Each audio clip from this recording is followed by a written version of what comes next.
morning to make sure that we give you today's presentation of the program this morning on ITV. And from all of us here, we say good morning from me, Evans Ohoge, and from great guys behind the camera here, Peter Uwumaoge, Tony Etim, and Ogbedi Ovensei.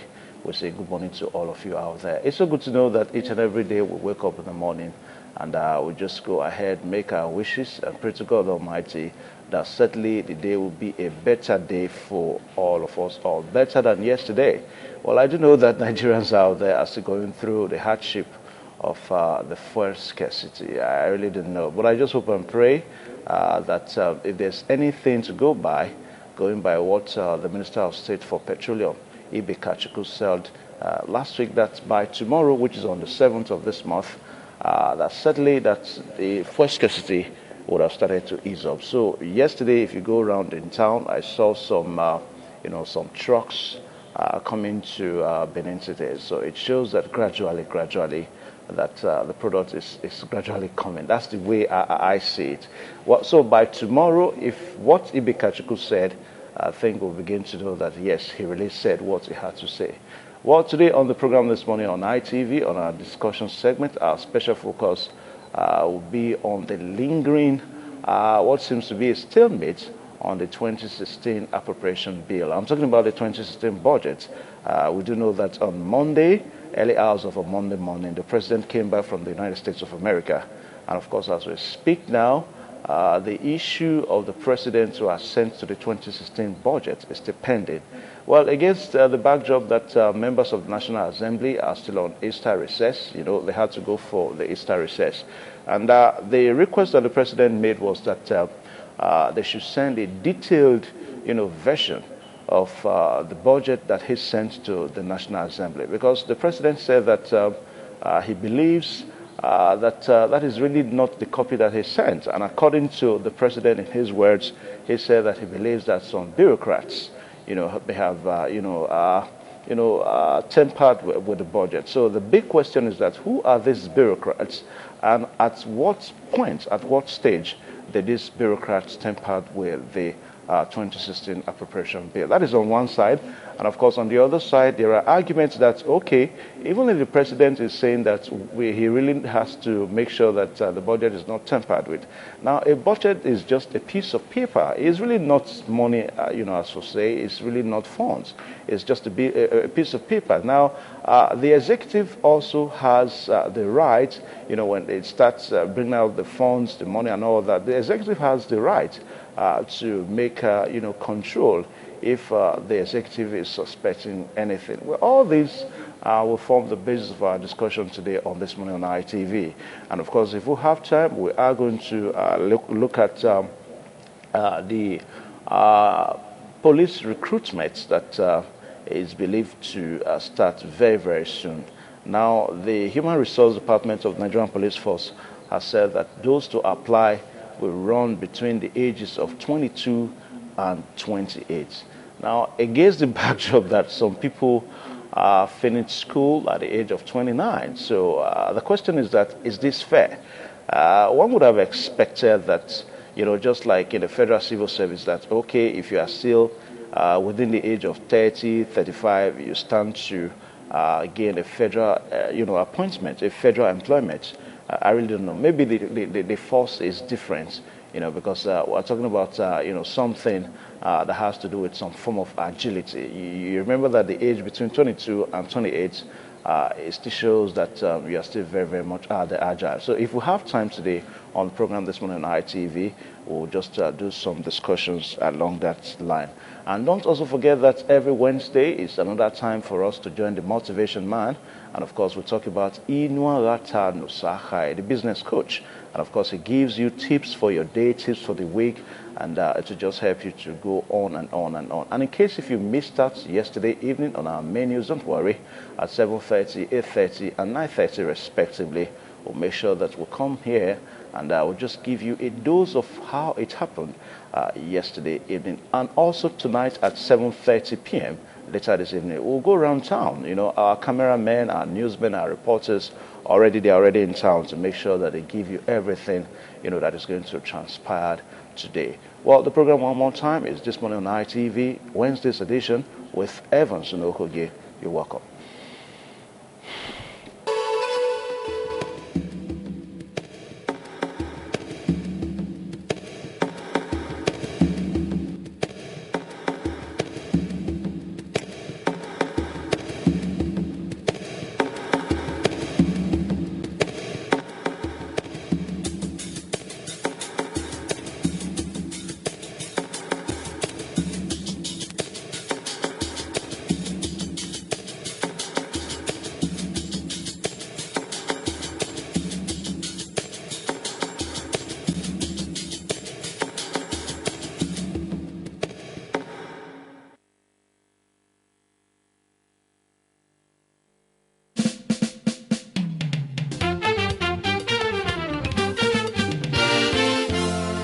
It yourself. We don't come with our Ogbonge program where ITV don't put together to teach you how to become Oga of yourself. We go teach you now how to do the following things: bar soap, toilet soap, liquid soap, ice cream, yogurt, pineapple and all kinds of juice, chalk, candle, hair shampoo, hair relaxer, tie and dye, paint, hair cream and body cream, hair pig, rabbit, snail, grass cutter and fish. We want to train our women how to make cinnamon hats, fish nets, feather hats. This workshop will take place for Glass House Airport Road, and the day will go happen now 23rd and 24th of April 2016. Will be Saturday and Sunday. To take part for this workshop now, check Kele money will be 500 naira. Now you go take collect the form, and 5,000 naira. Now you go pay to do the training. My brothers and sisters, now do.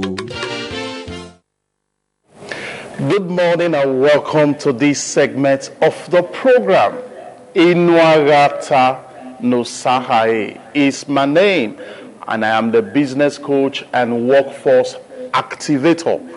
I'll be teaching on the power of soft skills in career and business advancement.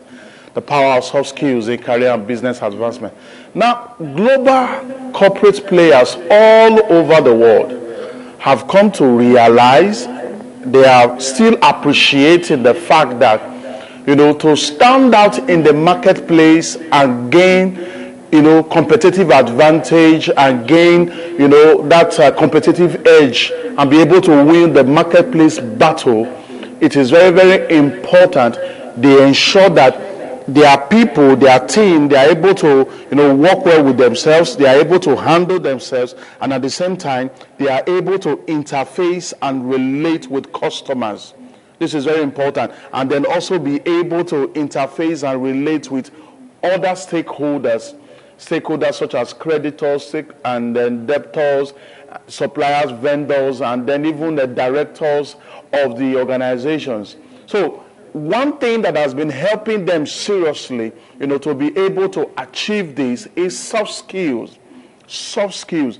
Soft skills are attributes and traits that helps people to relate well with one another. They are attributes and traits that help people to interface well with one another. And this attribute, this trait actually help you to have a human face, especially when your business is the type of business that, always interfaces with people, always relate with people. Basically, business is all about relating with people. You are relating with your colleagues, you are relating with your superiors, you are relating with your subordinates, you are relating with customers, with creditors, with debtors. And it is very, very important that you possess the soft skills, which in some quarters is also called people skills, that will help you to be able to effectively relate with all these stakeholders that work with, that are with, that you come around every day, and then positively project yourself, on a very, very good note. This is very, very important. Now, expertise skills, professional skills, technical skills that we learn, from our various higher institutions, and then when we equally, register with one or two professionals bodies out there, they empower us to be able to effectively execute, our job. But the truth is this: technical skills, professional skills, domain skills that we learn from the conventional school curriculum out there is no longer enough to win the marketplace battle. It's no longer enough. Now, it is one thing for you to have the expertise of being able to produce quality product, which is very, very important. It's very important you are able to produce quality product. But it is one thing to have that expertise to be able to produce quality products. Then it's another thing for you to have the human relation ability, to have the soft skill ability, to be a people skill, to make customers to buy that product and then just stop at the level of buying it once. They keep on coming back for repeated patronage, repeated transaction, and then your business is actually, advancing forward. So technical skills, professional skills, it's no longer just enough. When all you just possess in the organization, even as an individual, when all you just possess is the professional skills, is the technical skills, is the expertise skills, you don't have a complete menu. There are so many other organizations that equally possess that technical skills, that expertise skills to be able to produce quality products. These other organizations, these other businesses that are able to equally produce quality products just like you, they are also looking for the same attention of the customers. You want their patronage. So what will give you a point of differentiation, a competitive edge in the marketplace, will now be the human face you are able to carry. It will now be that soft skills, which is the sociability skills of being able to relate with people, and then they see you as somebody that don't just want to take money from their pocket, but somebody that is equally interested in their happiness, somebody that is interested in actually showing them care. It has been repeatedly said that people really don't care how much you know. They are more interested in how much you care. And soft skills, people skills, are interpersonal skills, sociability skills that actually helps you to exhibit a profound level of care towards your customers, that helps you not just to appeal to their brain, but you appeal to their heart, you appeal to their emotions, and then you are able to penetrate, their heart to gain their loyalty. This is very, very, very important. Soft skills, people skills, interpersonal skills are skills that you use to, garnish your professional skills, your technical skills, which make people to value that professional skills, your technical skills, and your expertise skills. If all you possess, just like I mentioned earlier on, is just your professional skills, your technical skills, the ability to operate machineries, the ability to operate the computer, design software. Now, just imagine a situation whereby we have a chartered accountant that cannot work in fluid collaboration with his or her colleagues.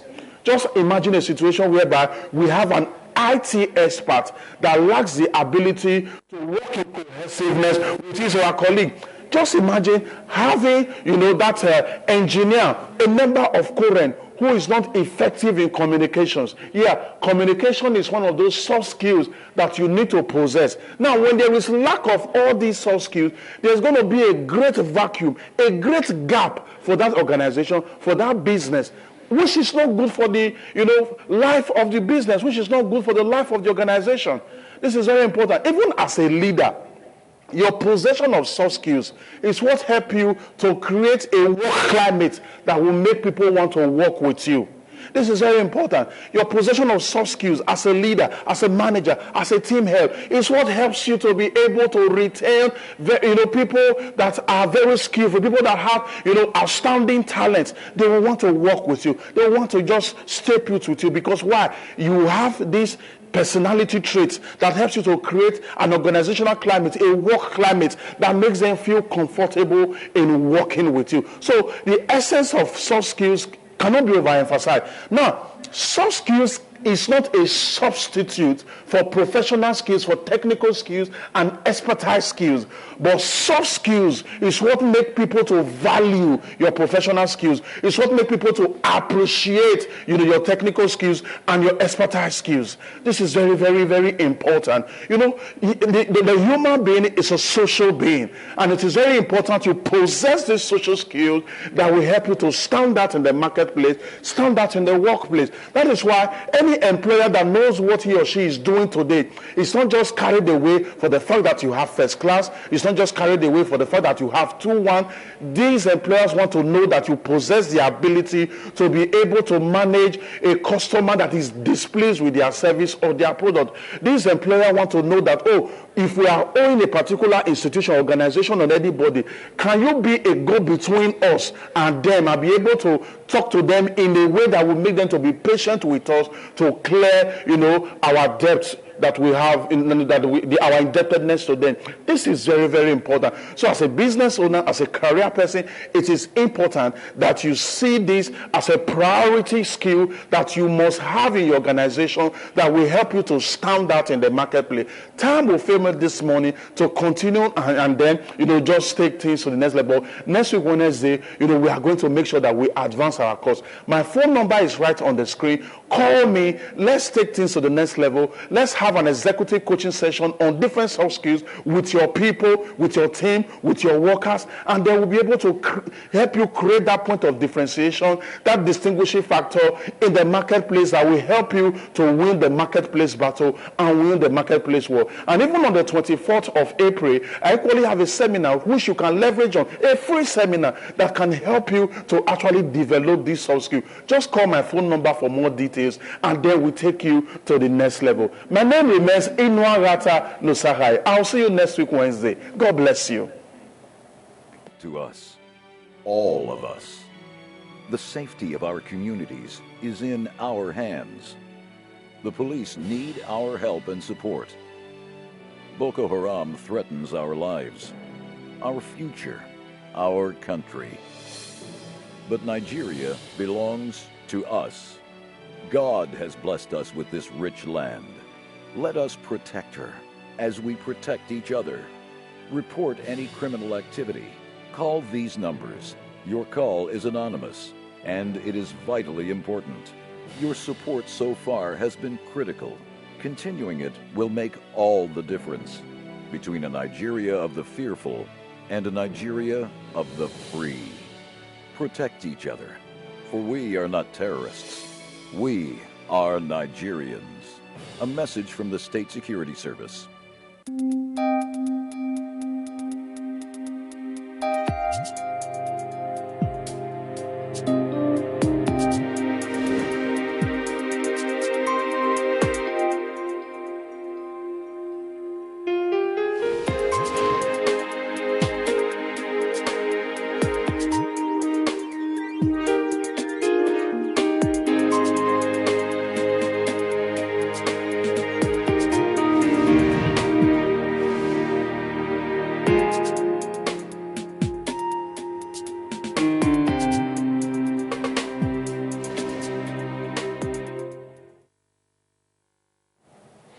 Okay, one more time, very good morning to you, and let's see what the papers are saying today on this program this morning on ITV. And our very first port of call will be on the Sun newspaper. I've got Sun, there's the Live, Vanguard, Punch, and The Nation. On the Sun newspaper for today, the 6th day of April 2016, I have this first report that says that Boko Haram Defense Headquarters, I'll go back to that now. It says that Boko Haram Defense Headquarters set up camp for repentant terrorists. Boko Haram Defense Headquarters set up camp for repentant terrorists. And of course, still on the Sun newspaper, I've got this one that says that AIDS lodged 6 million naira 70 times for Saraki in one-day witness. That is on the Sun newspaper. Away from that now, 50 million metric tons of petrol arrive. That's good news. Just like what I said yesterday, we saw some trucks, coming into, various cities, and in Benin too, we also saw, vehicles carrying products, petroleum products into Benin. 50 million metric tons of petrol arrive. And of course, we will bar electoral offenders from elective office, and that is coming in from INEC. We will bar electoral offenders from elective office, coming in from INEC for today on the Sun newspaper. Sheriff slams Buhari, APC. Sheriff slams Buhari, APC. You get a copy of the Sun newspaper so that you can read up all the details of that story. And of course, Ekiti Gates, Fayoshe set me up on reconciliation, and that comes in from Aloko. All this issue of Gates, the other time we had was it Saraki's Gates or whatever, I don't know. Okay, Ekiti Gates, Fayoshe sets me up on reconciliation, and that comes in from Aloko. And of course, how Aleke Awojale lured me back to APC, and that comes in from Oshoba. How Aleke Awojale lured me back to APC. And Biafra hands off my case, Kanu tells new judge, is another headline on the Sun newspaper. Biafra hands off my case, Kanu tells new judge. Well, still on the Sun newspaper for today, we have this one that says that ex-Senate President Mark keeps mom as Panama Papers expose his illegal offshore accounts. I think so much to read about these Panama Papers.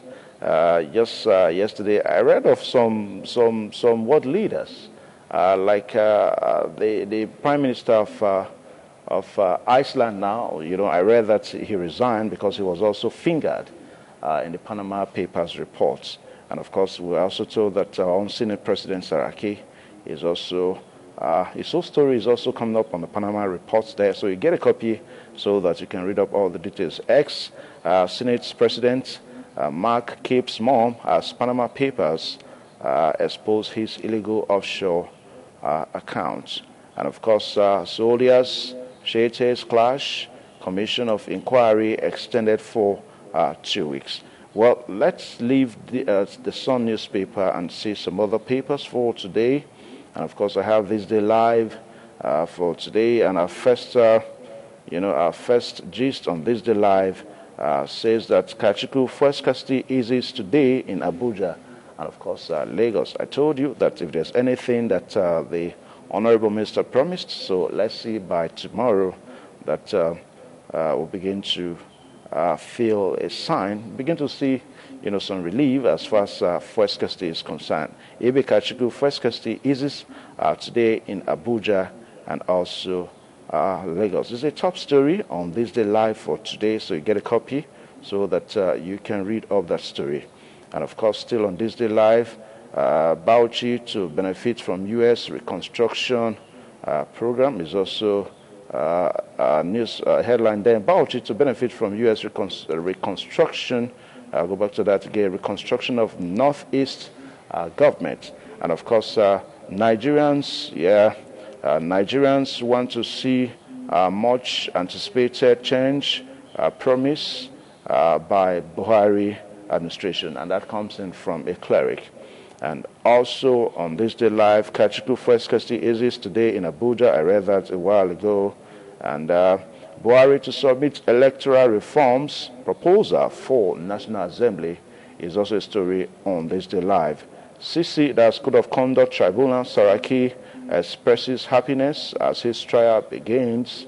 And of course, Defense Headquarters establishes camp for repentance Boko Haram members. I read that a while ago on the Sun newspaper. And lastly, on This Day Live, we have 4 arraigned for alleged thefts of 100 liters of diesel. That's a great one there. 4 arraigned for alleged thefts of 100 liters of diesel. Okay, away from This Day Live, let's see something on the Vanguard newspaper. I will just try to take parts of, the newspapers so that we can go around just to have you what you're going to have today on the papers. Okay, on Vanguard, we have federal government plans new prices for fuel as scarcity lingers. Well, new prices now, that's going to mean increments of fuel per liter or a reduction. Time will tell. Okay, allegation of tax certificates. We'll go back to that. We'll just go back to that. So that we'll just go back to that. Okay. We'll go back to that a while ago. We'll have choose with. Okay, it just went off, the system here. Okay, still on the Vanguard newspaper, we have these ones. We have these other ones that says that battle for Federal Capital Territory, PDP, APC in battle of wits. And of course, PSG versus Man City clash is El Clasico. Is also a headline there on This Day Live. That is for sports fans. And of course, why Okowa should reject a Shekiri at the Super Deck budget. And that comes in from Rita Lurie. You get a copy of that so that you read up all that. Well, away from This Day Live from Vanguard, let's see something on the Punch newspaper for today. The Punch newspaper for today, where we have some stories too. And of course, I have this one that says that Buhari will get budget details this week, says Rep.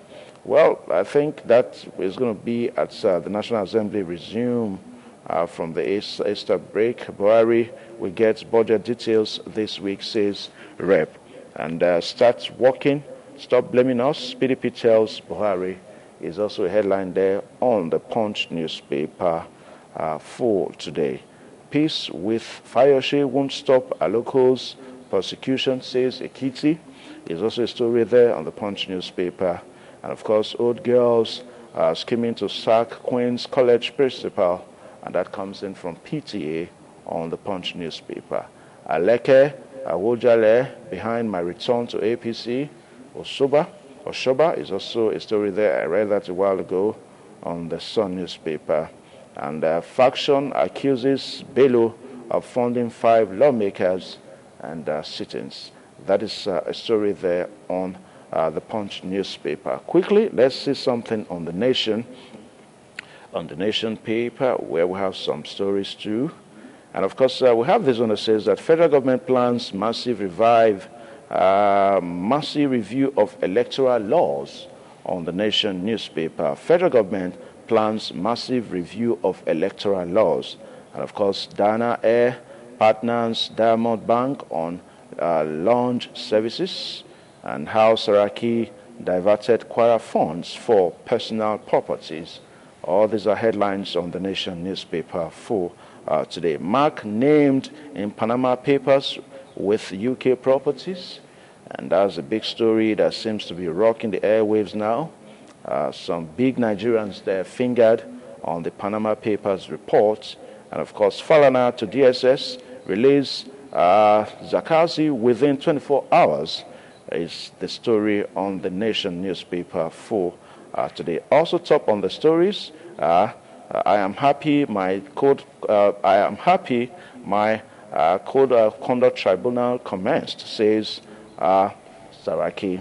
Well, these are some of the headlines, some of the big stories you'll be reading on these top papers for today: The Nation, The Punch, The Vanguard, This Day Live, and of course the Sun newspaper. Well, we'll take a short pause so that we'll join Ugochukwu Bamidele on the AM News. Stay tuned.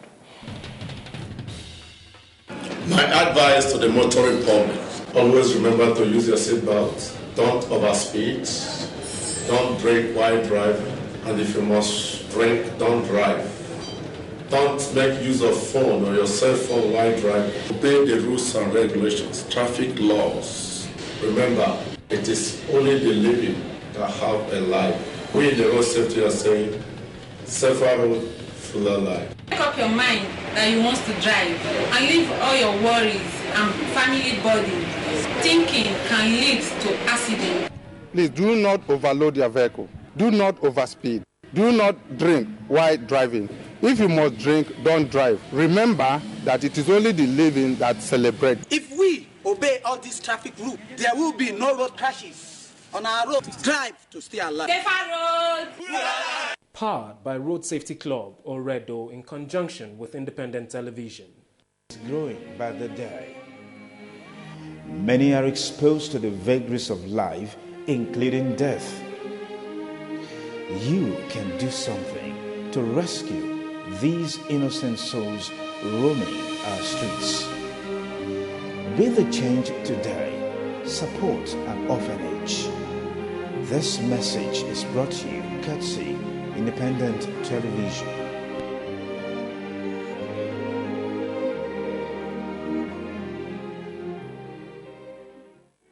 The threat of global warming is real.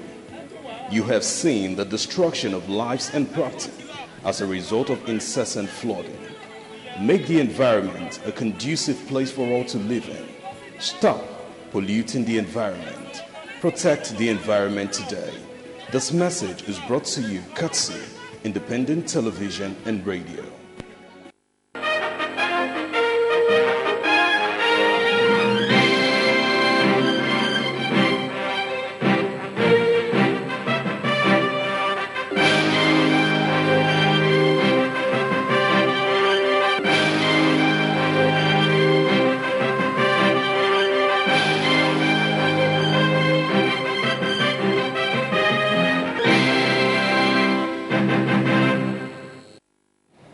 It's a very good morning. Many thanks for joining me. This is ITV AM News. I am Ugochukwu Bamidele. Now, to remember Lassa fever is real, and so ensure your environment is clean and rodent-free in order not to fall victim. Always remember you've got a pet to play. Edo State House of Assembly yesterday swore in the member representing Isaka West Constituency 2, Sylvanus Iraga, after many months of intrigues between the Speaker and the member-elect.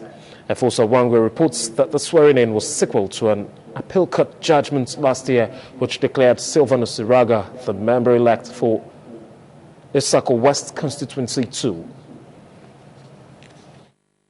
Solemnly swear that I will be faithful and bear true allegiance to the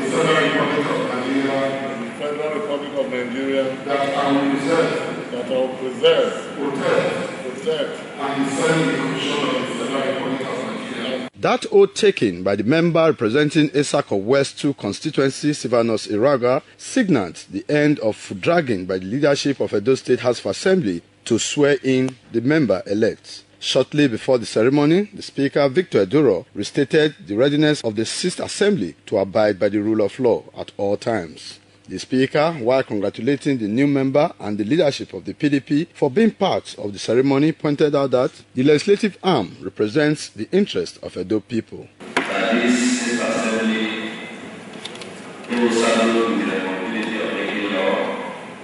We are equally mandated and compulsorily demanded to obey the law of the land. There is no way the law of the land can be subverted in this assembly. We make law, so we must be the first to obey the law. All we need is all the rudiments of obedience to put on the table before the law can be obeyed. After the inauguration of Sylvanus Iraga, celebration rent the air as PDP supporters and the member representing Isaka West Constituency 2 took to celebration.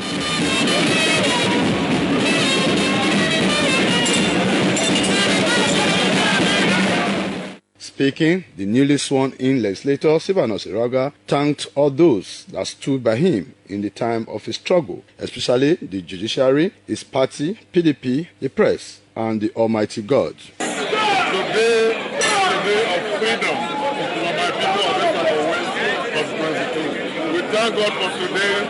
We thank Mr. Speaker. We thank all of us. We thank most especially the judiciary.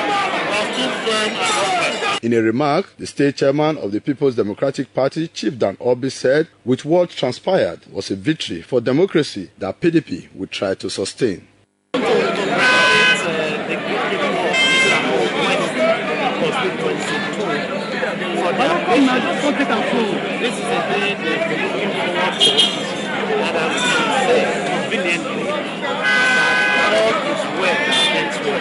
Other dignitaries who graced the ceremony include State Secretary of PDP Felix Imusili, PDP gubernatorial aspirant Pastor Sage Zeyamu, Senator Ojon Ogbesia, and Chief Frank Rewele, among others. The Court of Appeal sitting in Benin had on Monday this week ordered the Speaker and the Clerk of the House to appear before it for failure to swear in the member-elect Silvanus Iraga. The House later adjourned to Wednesday after considering the report of the ad hoc committee set up to investigate a Superdeck chairman. Efosa Wangwe reporting. The swearing-in of member-elect for Isako West Constituency 2, Silvanus Iraga, by the Speaker of Edo State House of Assembly has started to throw up issues bordering on the rule of law. In this news analysis, Best Mbiere revisits the events that led to the eventual swearing-in of the member-elect after a prolonged legal battle.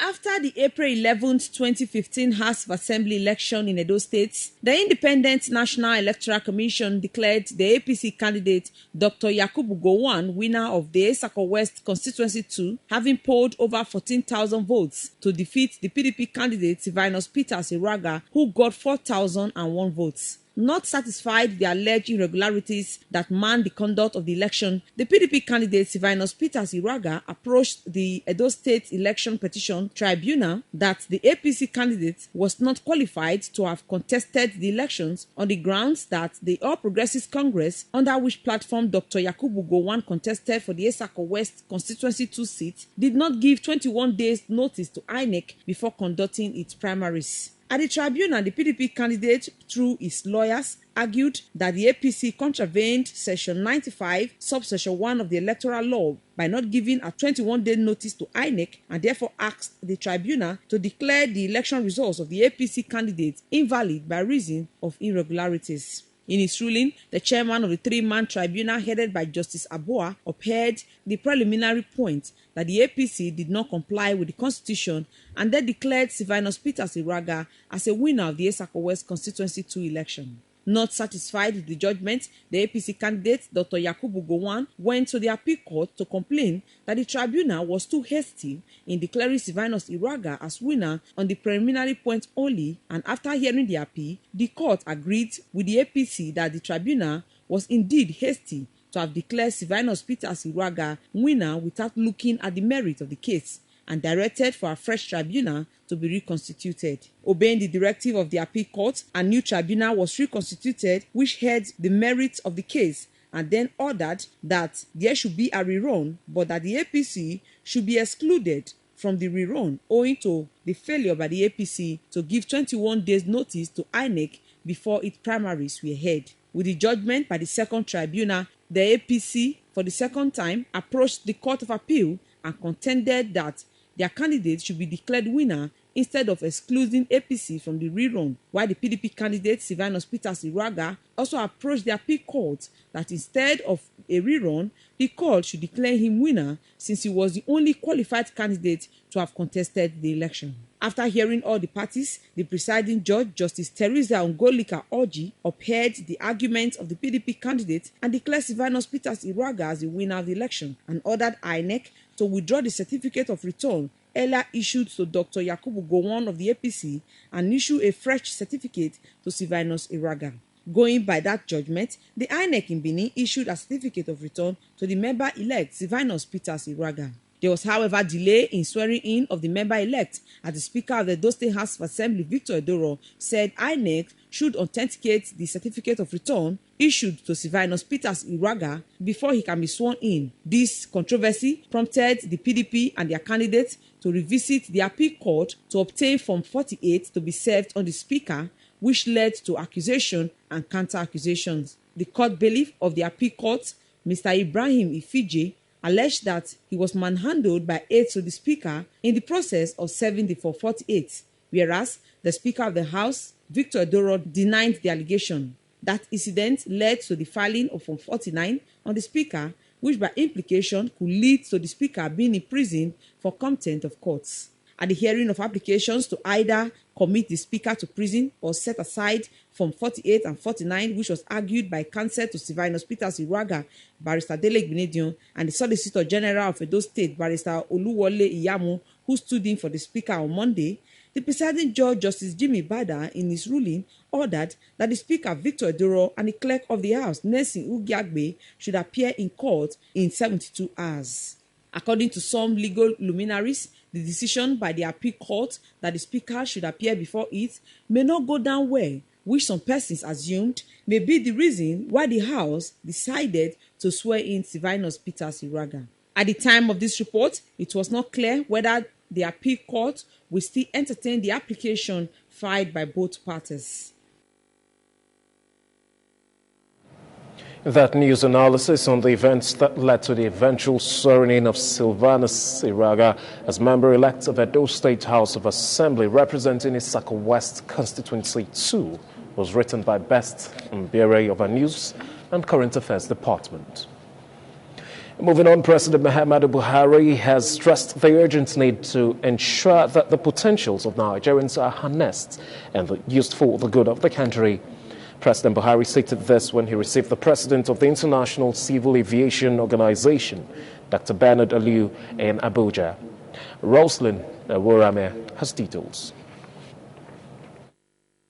President Muhammadu Buhari said if Ethiopia is sustained largely by her airline industry, Nigeria needs to work on her potentials so that they don't remain permanently at the level of potentials, but must move out to engage with the rest of the world. He said to reestablish the integrity of the country, Nigerians need to rebuild the country again. The president recounted that for the greater part of the last 16 years, oil sold about $100 per barrel, but expressed regret that the nation did not have much to show for it. The Nigerian-born president, International Civil Aviation Organization, Dr. Bernard Aliu, commended President Buhari on his fight against corruption and urged Nigerians to pay more attention to the development of civil aviation. The president pledged to support the development of the aviation industry in Nigeria, urging the country to improve on training the capacity development,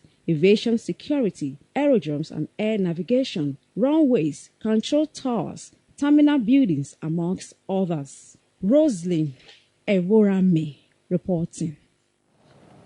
And residents in Benin City have continued to lament over the increase in the price of petrol at filling stations in the metropolis. Adeswalato quotes the residents are saying that the scarcity of the product has further compounded their problems economically. A visit to various petrol stations within Benin Metropolis showed that petrol is sold for about 250 naira per litre by independent marketers, which is already taking its toll on residents in the state. Some motorists who decried the unavailability of the product, coupled with the exorbitant price it is sold, said that the effect has increased their sufferings. The price is exorbitant. Nobody will be happy over that. Buy this liter of fuel at the rate of 215. How am I going to work? So I'm surprised. I'm totally disappointed in this country. Others who explained that the scarcity and increase in the price of petrol has made life unbearable for them. They said they now resort to trekking long distance due to few commercial vehicles on the road. They explained that they find it difficult to purchase fuel to power generator, especially this period when they are experiencing epileptic power supply in their areas. They called on relevant authorities in charge to, as a matter of urgency, look into the situation and provide possible solution. I spend close to 5,000 naira every day, both on transport and to power my gen at home. Because to worsen the whole situation now, there's not even no light. You go to the fuel station at queue, they tell you 250 per litre. Can you imagine a litre for fuel in Nigeria, a country that has fuel, 250, 200 for a litre? It's not fair. Everything is not going smoothly. We are suffering in this country. So we don't like it. We don't like the situation. Nigeria should improve. Masses are crying. People trekking. It's not because some of them have their cars at home, but there's no fuel. So it also affects the price of commodity in the market because of the transportation means. Nigerians are suffering. This is what we expected. See, 2 weeks ago, I bought fuel 100 and something naira. A week ago, I bought fuel 200 naira. 2 days ago, I bought fuel 250 naira. This is unbecoming. And this is not what we want. Before this present administration, we have 6,000 megawatts of electricity, but now it has dropped to 2,500. You see? And NEPA will come with an instant increment of bills all the time. You see? It's affecting us as an individual, it's affecting those who are in the market, it's affecting those, and it's affecting every one of us. The NNPC had earlier promised that in 2 weeks there would be availability of the products. Adesuwa Lato reporting. The Vice-Chancellor, Igbenedion University Okada, Professor Egosa Osagai, has on behalf of the Senate and management of the school invited the academia, intelligence, security agencies and others to a public lecture titled Intelligence and Nigeria's National Security, the Challenges and Prospects. The event has been scheduled to hold today, Wednesday, 6th April 2016, at Nigeria's premier private university, Igbenedion University, Okada. A statement by the registrar, Igbenedion University, Okada, Edwin Okoro, says the lecture, which is to be delivered by the immediate past director of DSS, Mr. Adebayo Babalola, will hold at the university's main library conference hall, main campus, Okada, beginning from 10 a.m.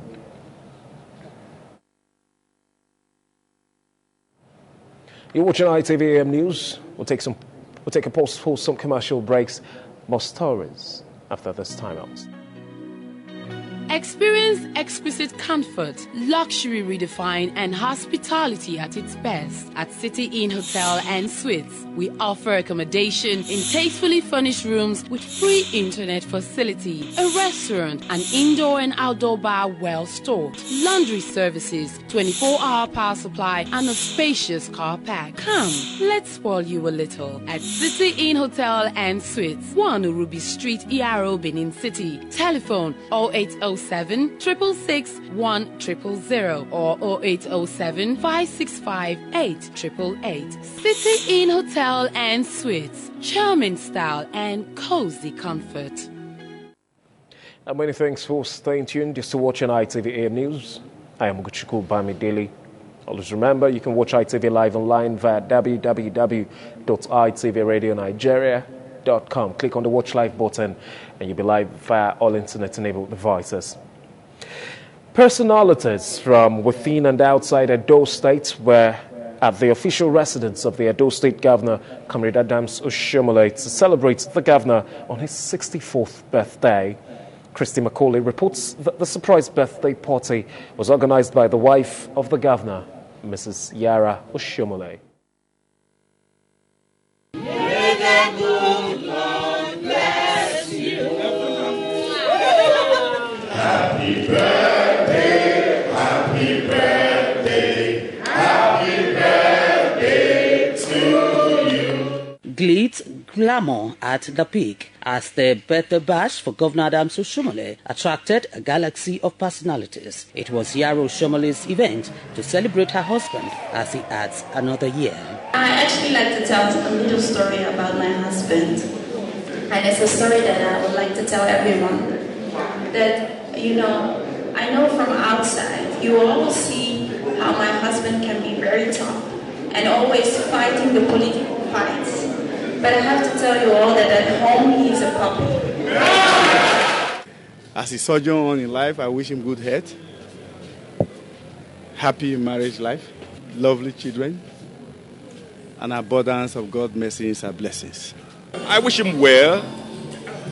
I petition the great geometrician of the universe to continue to imbue him with wisdom so that even the terminus ad quem of his administration will be as strong, vibrant, and utilitarian as the terminus ad quo of his administration. Guests at the event and some top government functionaries shared their wishes for the celebrant. I want to join all his well-wishers, family, friends. I want to join them in wishing him many, many more years. I can't wish him more than he wishes himself, but I wish I can. But I wish him all that his heart desires. I wish him all the best. I wish him good health of mind and body. I wish him long life and prosperity. I wish Mr. Governor a happy 64th birthday and many, many more years. He's an extraordinaire He's a very hardworking human being, and pray to God Almighty to give him many more years to come. The celebrant, Governor Adams Oshomole, was elated. I'm happy not just for being alive today, but for several other miracles that God has done in my life. So it's a great feeling. Governor Adams Oshomole was born on the 4th of April, 1952.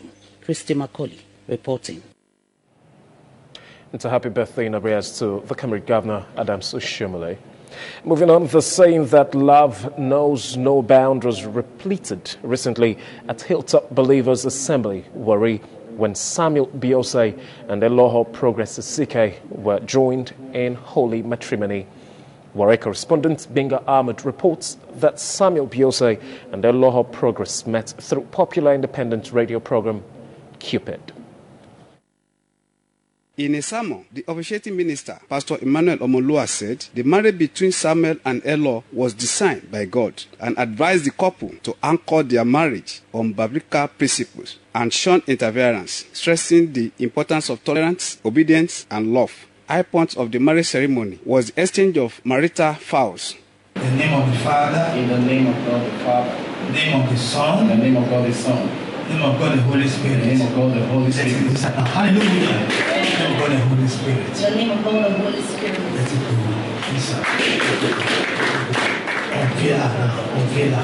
Hallelujah. Somebody shout hallelujah.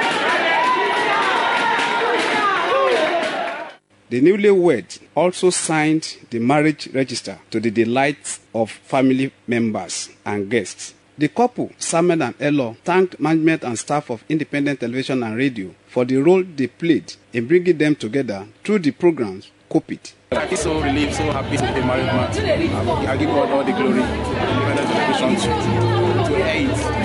But I had no resources to do that. But the zeal was on me to go. That was I thought some of my friends were coming in. Immediately I got there, I met one of the presenters. In fact, miraculously, I met my wife on the program called It's a miracle marriage because God wanted it to happen.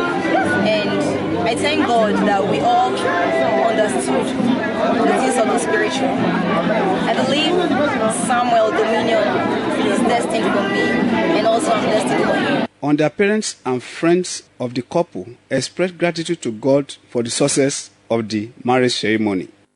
A day full of joy. We appreciate God Almighty for making this day a remarkable day, for me standing on behalf of my father, my late father, presenting my daughter to Mr. Samuel Biose.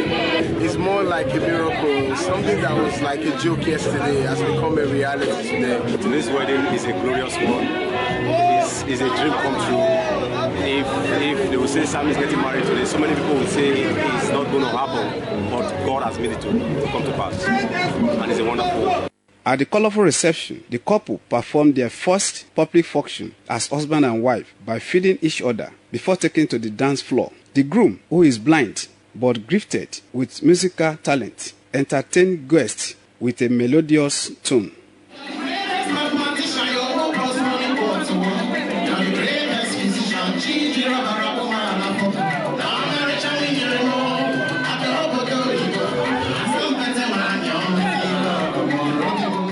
Cultural dancers also entertained the guests. Samuel Biose is a graduate of estate management, while his wife, Elo, is a graduate of international studies and diplomacy from University of Benin. From Warri, Benga Ahmed reporting. The Nigerian Union of Journalists, Edo State Council, has scheduled an emergency conference of the union for today, 6th April 2016.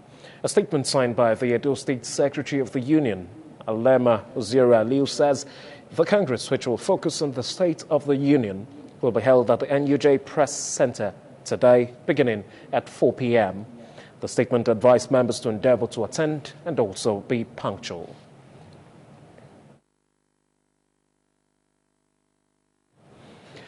And that's the size of the news for this time. Many thanks for watching. And don't forget to join me at 8:30. We've got updates coming up for you on the news. CMI continues, to stay tuned.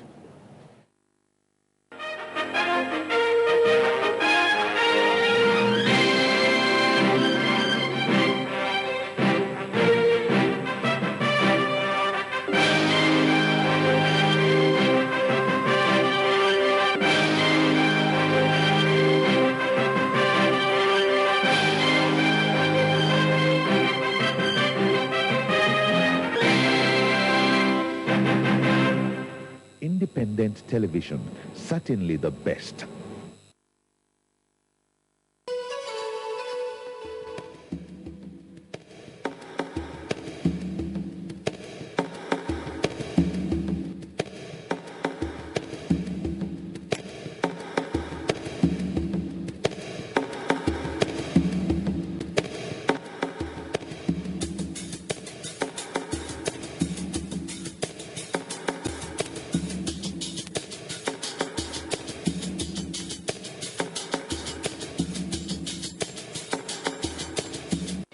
It's up to us, all of us.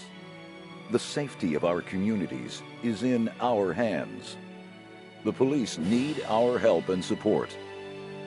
Boko Haram threatens our lives, our future, our country. But Nigeria belongs to us. God has blessed us with this rich land. Let us protect her as we protect each other. Report any criminal activity. Call these numbers. Your call is anonymous, and it is vitally important. Your support so far has been critical. Continuing it will make all the difference between a Nigeria of the fearful and a Nigeria of the free. Protect each other, for we are not terrorists. We are Nigerians. A message from the State Security Service. Okay, the program is still this morning on ITV, on independent television, channel 22 on the ultra-high frequency band. Now, we did say that the issue of the 2016 appropriation bill is something that has generated reactions and counter-reactions, for the previous days and also previous weeks. Now, Ifeoma Igwe-Okafor went downtown to also feel the pulse of the people out there. We'll join Ifeoma Igwe-Okafor now on the program Viewpoints, on the segment rather Viewpoints, and after which we'll come back on our discussion segment. Stay tuned.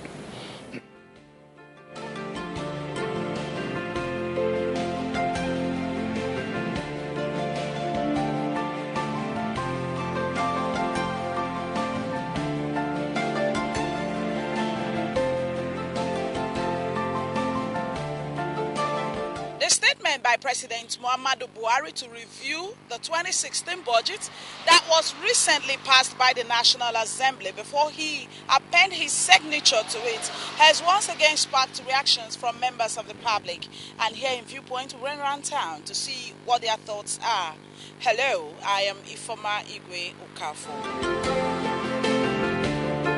Well, to my own view, I feel that the president has no trust in the National Assembly.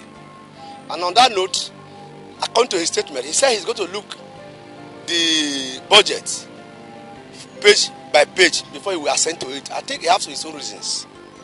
And by so doing, most of the contractors that are waiting for the payments are still there. So if you look at it right now, none of the project is ongoing. The road, most of the federal roads have been tabulated, no way, nothing is going on. When you ask the contractors, say they have not been paid. I think after he might have a look on the budget, according to him, he may assent to the budget. This is a period of change, and this is the first budget that is coming out. Things must be done thoroughly. As for refusal to assent until it goes through page by page, I think that's, we can call that international best practice, because before you append your signature on anything, you must go through. I think it's as simple as that. I don't know what other meanings people will read to it, but I think it's as simple as that. That you must read through anything you want to append your signature on. The president is coming from an anti-corruption crusade angle. And he said he will only give his premature when the budget is passed in pari passu with the corresponding amount for ministries, departments, and agencies. It will be a part of corruption for him to sign an omnibus budget without adequate allocation to the ministries that are involved. So, luckily, the House of Reps has promised to transmit the details of the proposed expenditure within 2 weeks. 1 week is already gone. So let us also be budget prepared so that things can move on. In anti-corruption drive, you don't approve and just sign omnibuously without details and the corresponding expenditure. Initial mistake has happened, and the Bible says we will not be afflicted twice. It's better we wait. Somebody that is going to 10 miles and you're already at 8 miles, where you are going is not as fast as where you are coming from.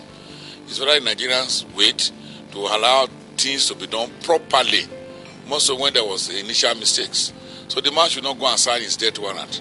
If the place can be padded at the beginning, the human being, we are human beings, we are not spirit. It can also be padded somewhere along the line between the National House of Assembly to the Aso Rock.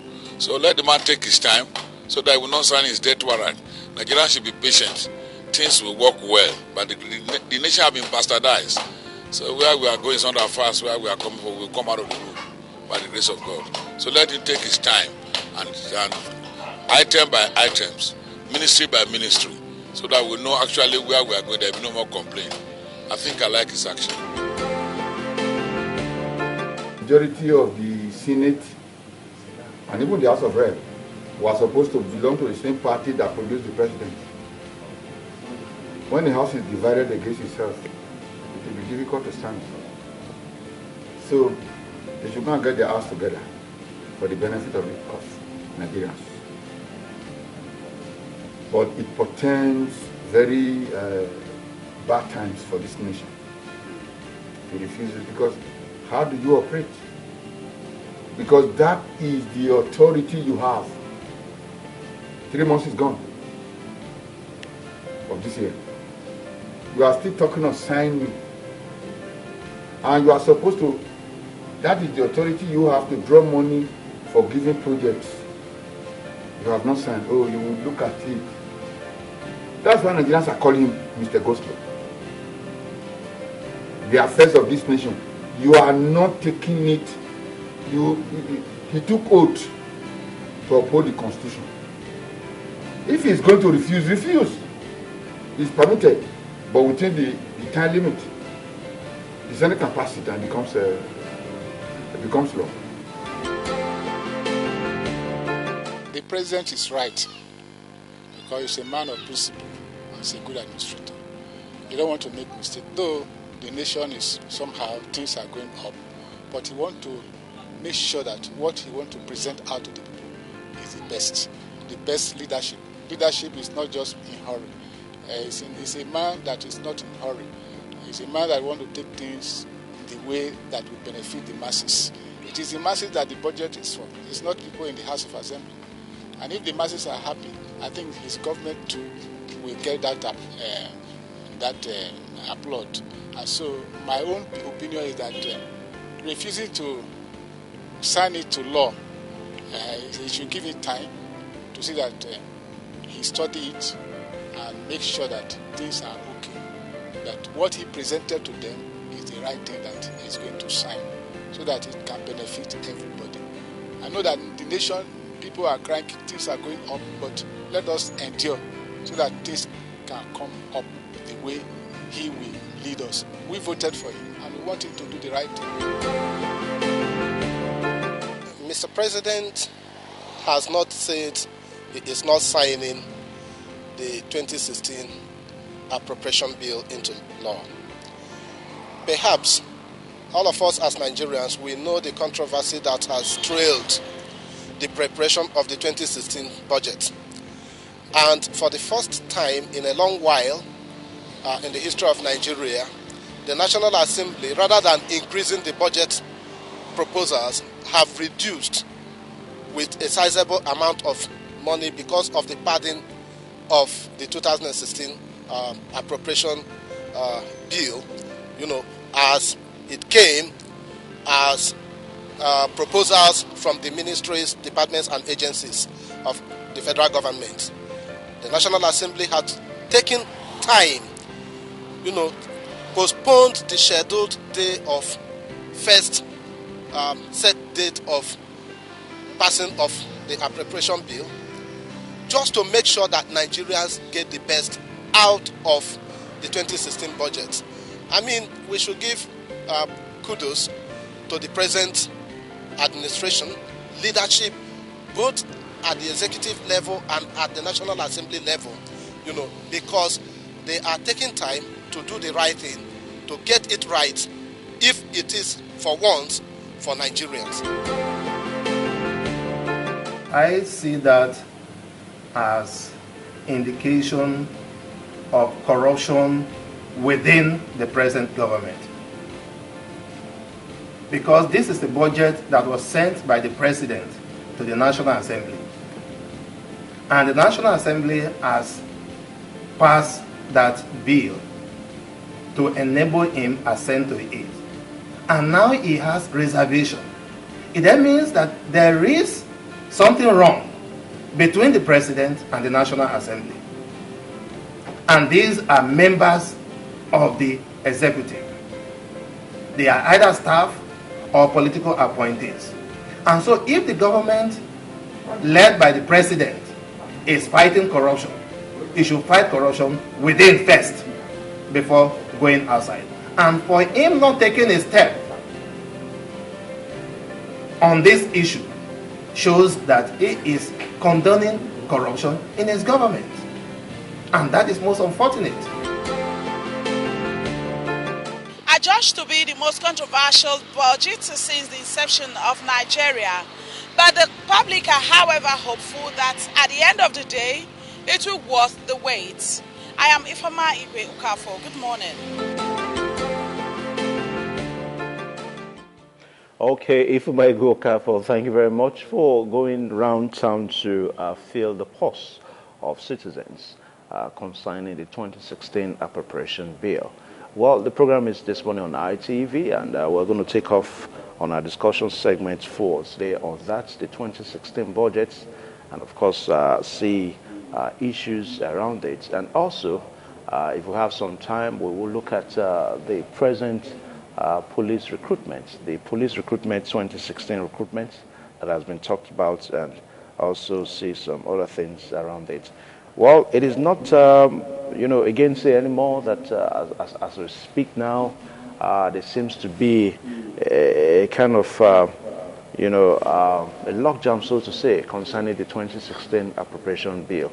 Only or except the fact that just this morning, if you go through some of the major newspapers, particularly the Punch newspaper, you will read where a member of the federal constituency, a member of the Federal House of Rep in Lagos State, has assured Nigerians that the president would sign the 2016, will assent to the 2016 appropriation bill this week. Now, I think that is coming on the heels that the members are supposed to resume from Easter break very, very soon, and their first point of duty when they resume is to make sure that they send, the detailed copy to the president. Well, away from that, we all be following all that has been going on concerning the 2016 budget, and of course, just to let you probably keep you abreast one more time, and the details are that the gross domestic product growth rate projection was pegged at 4.37%, and of course, revenue projection at 3.86 trillion naira, and deficit 2.22 trillion naira, and oil-related revenues 820 billion naira, non-oil revenues at 1.4 trillion naira, projection independent revenues at 1.51 trillion naira, capital expenditure at 1.8 trillion naira, which is about 30% of the total budget, and of course, works, power and housing takes 433.4 billion naira, transport 202.0 billion naira, and interior 53.1 billion naira. Other parts of the budget are special intervention program, which is at 300 billion naira. Education takes 369.6 trillion naira, and of course for defense 294.5 billion naira. Health takes about 221.7 billion naira. Ministry of Interior 145.3 trillion naira. Foreign and domestic debt service takes 1.36 trillion naira, and of course sinking fund towards the retirement of maturing loans is at 100 13 billion naira. Now, all is at a total of 6.07 trillion naira. Now, this was the total, budget that came from the presidency and was sent to the National Assembly. Well, as we all know that once the budget is sent to the National Assembly, now what follows is that it is scrutinized, on the floor of the House, discussions and all that. Now, the members of the National Assembly will now send back the budget to the presidency for the final accent. Now, it got to that stage that when it was sent back to the president himself now discovered and said that figures were kind of at discrepancy.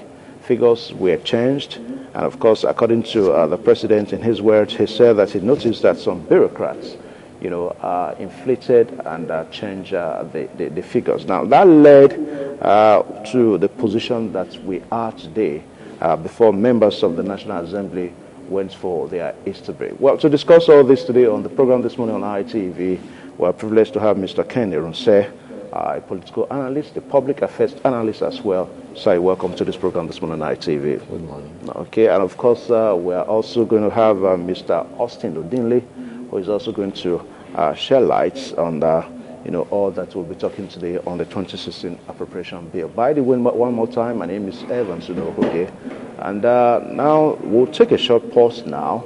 We'll take a short pause now so that we'll really get set for this discussion segment. Stay tuned.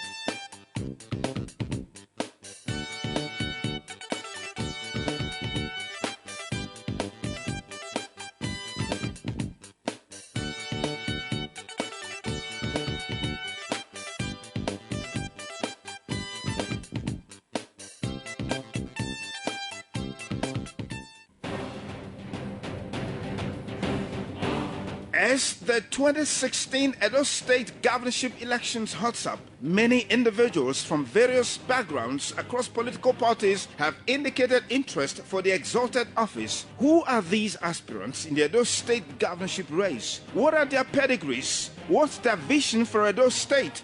Find out as ITV Radio presents Meet the Aspirants Town Hall. Theme, My Vision for Edo State. Coming up this April 2016, featuring Professor Amadasun Ebegwe Fred, Professor of Medicine and APC governorship aspirant, Pharmacist Chris Iyari, Chairman Pharmaceutical Society of Nigeria, Edo State Chapter and APC governorship aspirant, Comrade Peter Eseli, former National President, Trade Union Congress of Nigeria, TUC and APC governorship aspirant, Sir Barrister Kesley Omoirabo, National President, Human Rights Defenders Association of Nigeria and APC governorship aspirant, Chief Solomon Iyobosa Adebiyi, President and founder, Solomon Iyobosa Adebiyi Center for Change and PDP governorship aspirant, Honorable Matthew Idoikeme, former NDDC Edo State Chairman and PDP governorship aspirant, Dr. Pedro Osara Obaseki, APC governorship aspirant. This event will also feature a special talk on Edo women and the 2016 governorship election by Princess Mrs. Philomena Okoje Ihenye, PDP South Zonal Secretary. This event is designed to help showcase aspirants for Edo State 2016 governorship seat, their vision for the state, and provide an opportunity for people to ask questions. For more information on participation, please call this number 0704 216 3177. ITV Radio Meet the Aspirants Town Hall for a credible 2016 Edo State governorship election. Okay, thank you very much, Sonny Dukukusun, for that. Now that's the jingle for aspirants, political aspirant, governorship aspirants for the Edo State 2016. Now, in case if you are interested, you call the number. And of course, you'll be part of that great event. And also to carry people along so that viewers out there, Edolites, Edo indigents will get to know this aspirant better. Well, the program is still this morning on ITV, and our special focus for today is on the 2016 appropriation bill. I did say that we are expecting Mr. Austin Odinley So you're welcome to the program this morning. Thank you very much. Yeah. Good morning, viewers. How did you make it here? Well, you know the situation of the country. Yeah. To start with, I have to drive myself here. Okay. Because the fuel situation could not allow my official driver to come. So as not to fail you, because we are the agency. Personally, we have the highest respect and regard for ITV. So that is why I struggle to be here. Okay. All right, by the way, Mr. Austin Odile is the Deputy Director of National Orientation Agency here in Edo State, and also a public affairs analyst.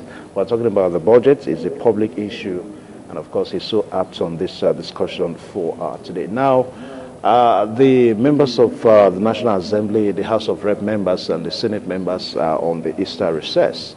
Very soon, they are going to come back to work. As we speak now, there seems to still be a stalemate, on the 2016 appropriation bill. The president has said that not until details of this bill is sent back to him, he will not assent, to this document. Now, do we really need this?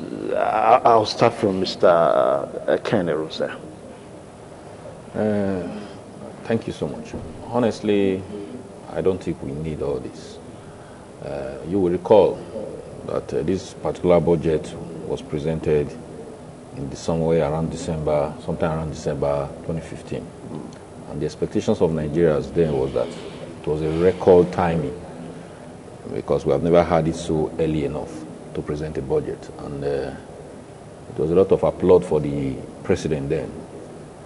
But the aftermath of what happened after that presentation is, of course, before the public view. There was a point the budget was alleged to be missing. At the time, it was alleged to be replaced. Later, we found out that it was padded, heavily padded.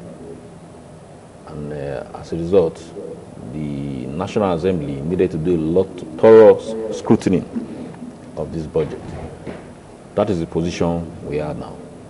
That scrutiny has been concluded. According to them, they have done their job diligently, and they have submitted the budget proposal, the budget estimate or appropriation bill has been passed by the National Assembly to the presidency for assent.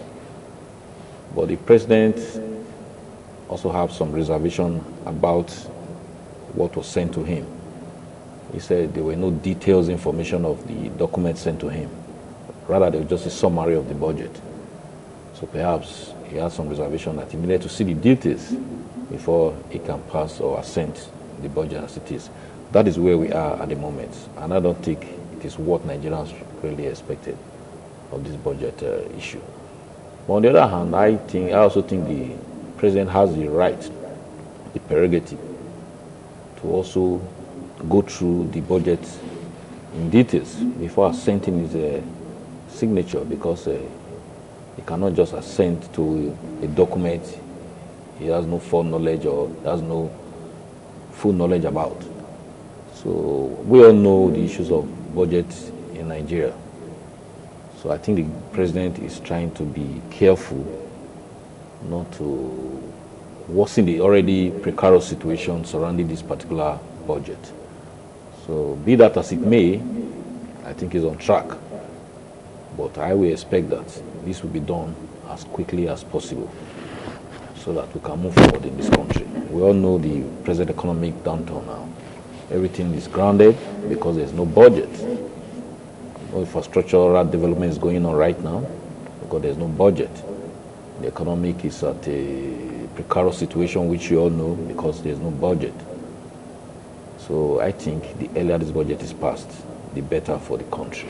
Okay, now, Mr. Austin Ondele, we're almost, seeing a situation whereby the committees of both houses now, the House of Reps and the Senate committees on appropriation, are really not coming forth, to speak on this issue, except the fact that we read just this morning that a member of the House of Reps representing Lagos, a constituency in Lagos State, has said that the president were sent to it, this week. Now, some analysts are of the view that the executive, even if, as it is now, that the executive is trying to have a kind of a total control over this budget. Now, analysts are saying that budget is really not money, it's not funds, it's just a piece of paper.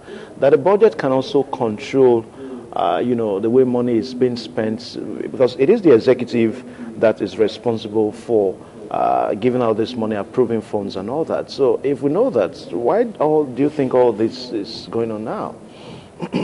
Well, thank you very much. I think, first of all, let us get one fact straight. Yeah. That the budget is not really money. Budget, the layman's definition or understanding of the budget is the amount of money you have to spend on your needs. If you go down the civil service definition of budget, because I'm a public officer, Section 81 of the 1999 Constitution as amended has empowered the President to lay before both chambers of the National Assembly in a financial year the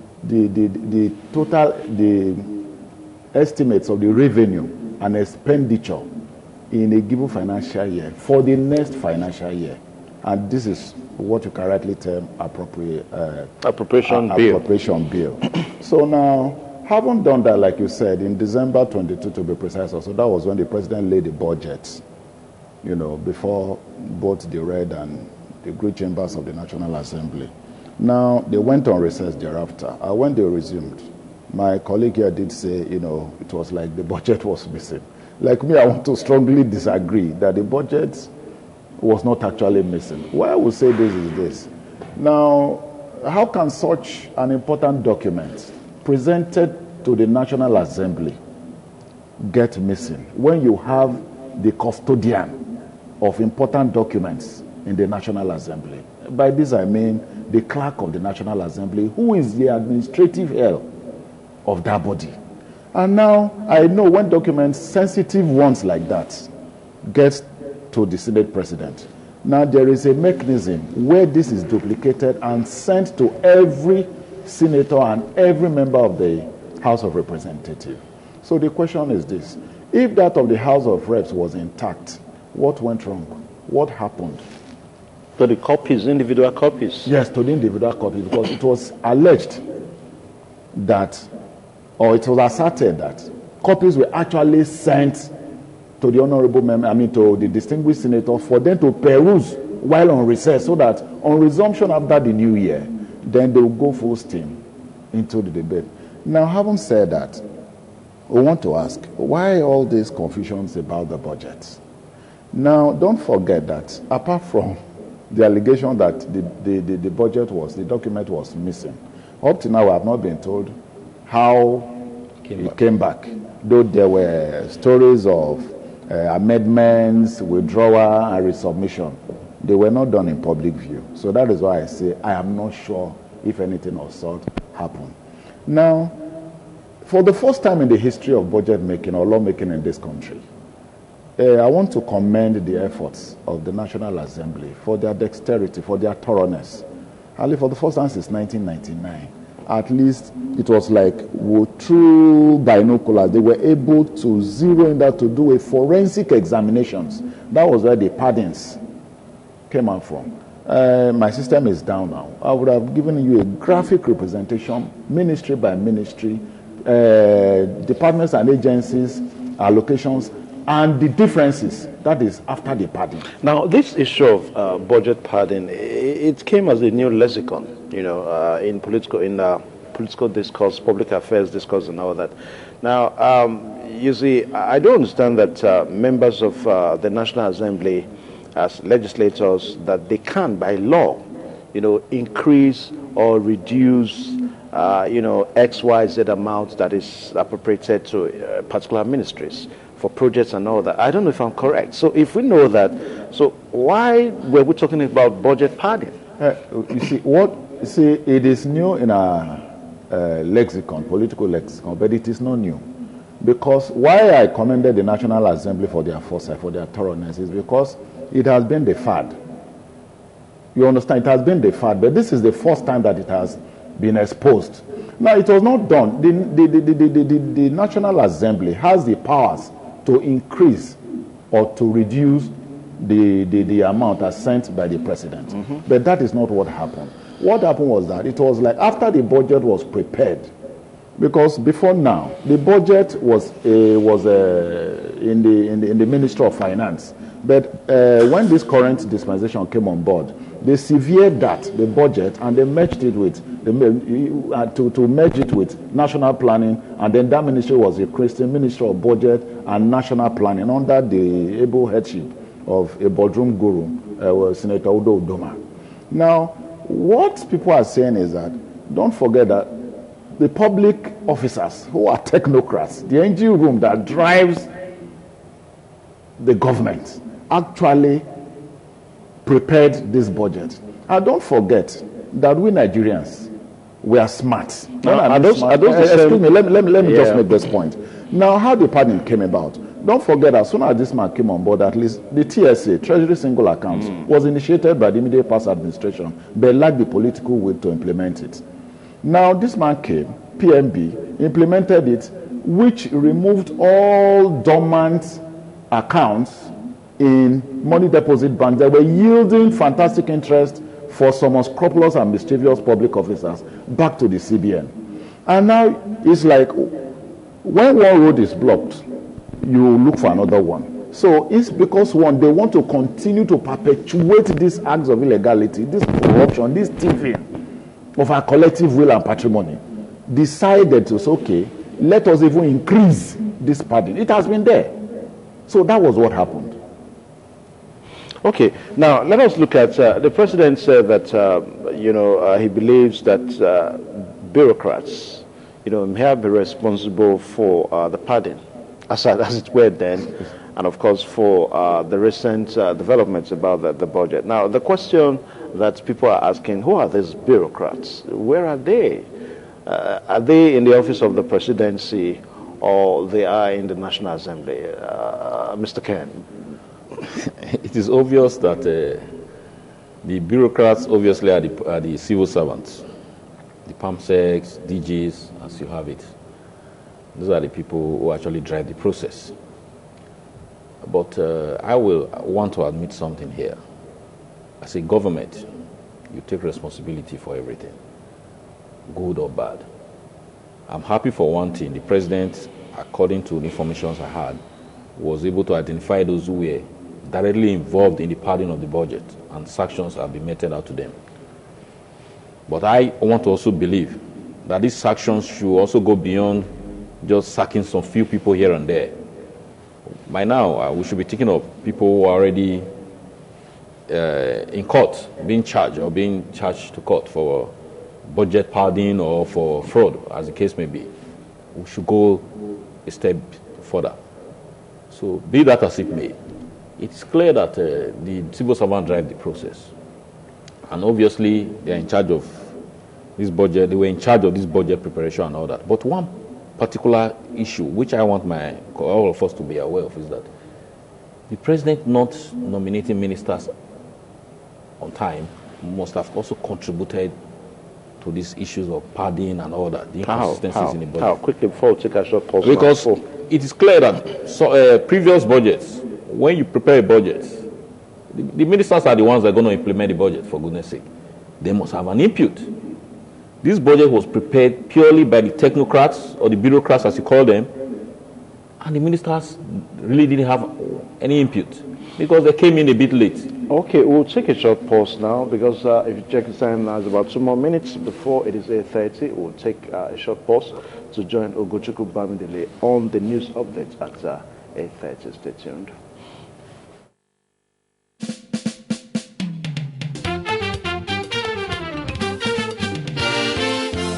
Do it yourself. We don't come with our Ogbonge program where ITV don't put together to teach you how to become Oga of yourself. We go teach you now how to do the following things: bar soap, toilet soap, liquid soap, ice cream, yogurt, pineapple and all kinds of juice, chalk, candle, hair shampoo, hair relaxer, tie and dye, paint, hair cream and body cream, hair pig, rabbit, snail, grass cutter and fish. We want train our women how to make cinnamon hats, fish nets, feather hat. This workshop go take place for Glass House Airport Road, and the day will go happen now 23rd and 24th of April 2016. Will be Saturday and Sunday. To take part for this workshop now, check Kele money will be 500 naira. Now you go take collect the form, and 5,000 naira. Now you go pay to do the training. My brothers and sisters, who now do?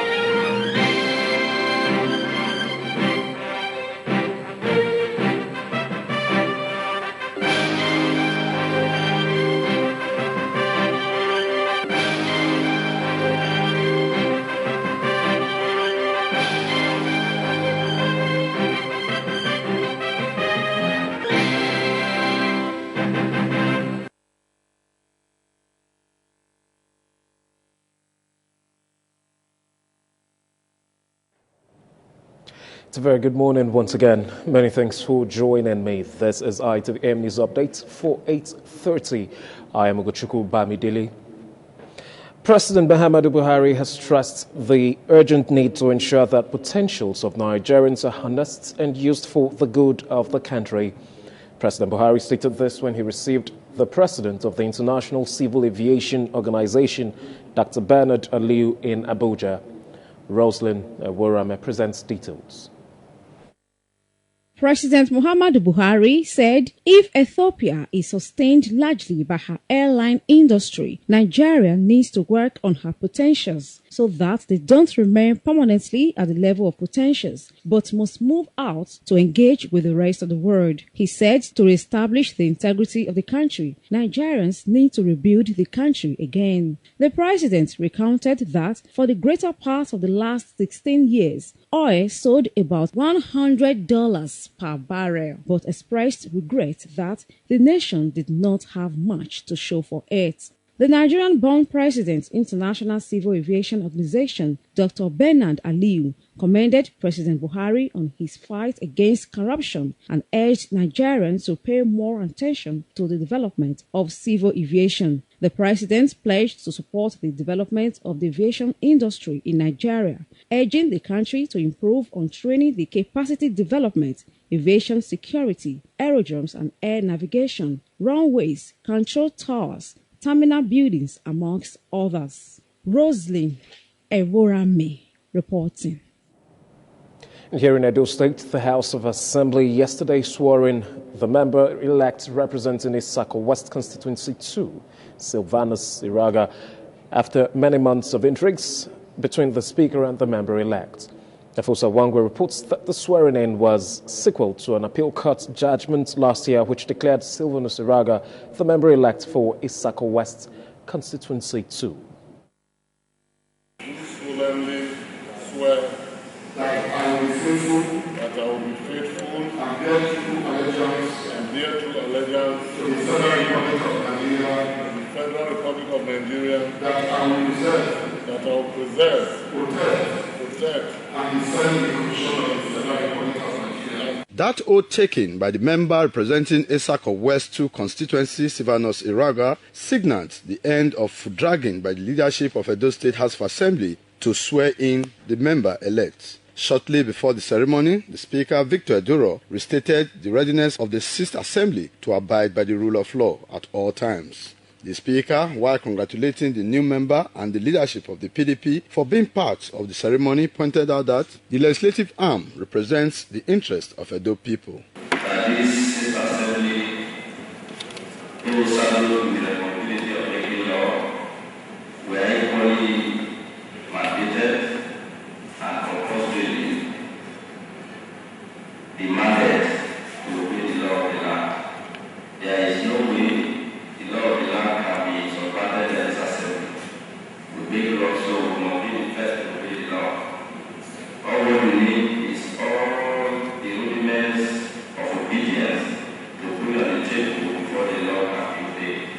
after the inauguration of Silvanus Iraga, celebration rent the air as PDP supporters and the member representing Esako West Constituency 2 took to celebration.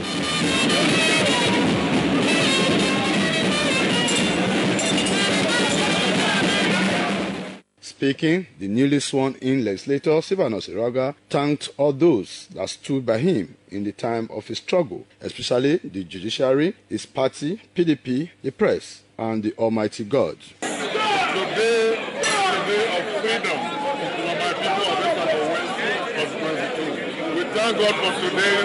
We thank Mr. Speaker. We thank all of us.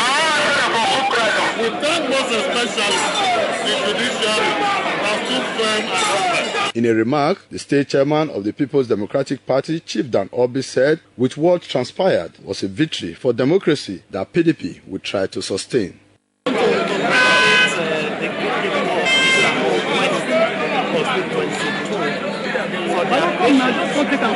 This is a day they've been looking forward to, and I can say conveniently that all is well that ends well. Other dignitaries who graced the ceremony include State Secretary of PDP Felix Imusili, PDP gubernatorial aspirant Pastor Sage Zeyamu, Senator Ojon Ogbesia, and Chief Frank Rewele, among others. The Court of Appeal sitting in Benin had on Monday this week ordered the Speaker and the Clerk of the House to appear before it for failure to swear in the member-elect Silvanus Iraga. The House later adjourned to Wednesday after considering the report of the ad hoc committee set up to investigate a Sopadec chairman. Efosa Wangwe reporting. The Vice-Chancellor, Igbenegin University, Okada, Professor Egosa Osagai, has on behalf of the Senate and management of the school invited the academia, intelligence, security agencies and others to a public lecture titled Intelligence in Nigeria's National Security, the Challenges and Prospects. The event has been scheduled to hold today, Wednesday, 6th April 2016 at Nigeria's premier private university, Igbenegin University, Okada. A statement by the Registrar, Igbenegin University, Okada, Edwin Okoro, says the lecture, which is to be delivered by the immediate past director of DSS, Mr. Adebayo Babalola, will hold at the university's main library conference hall, main campus, Okada, beginning at 10 a.m. today. And that's the size of our news update for this time. Don't forget to join us at 9:30. We've got more updates coming up for you at that time. I'm Ugochukwu Bami Daily. The discussion on TMI continues. Do stay tuned.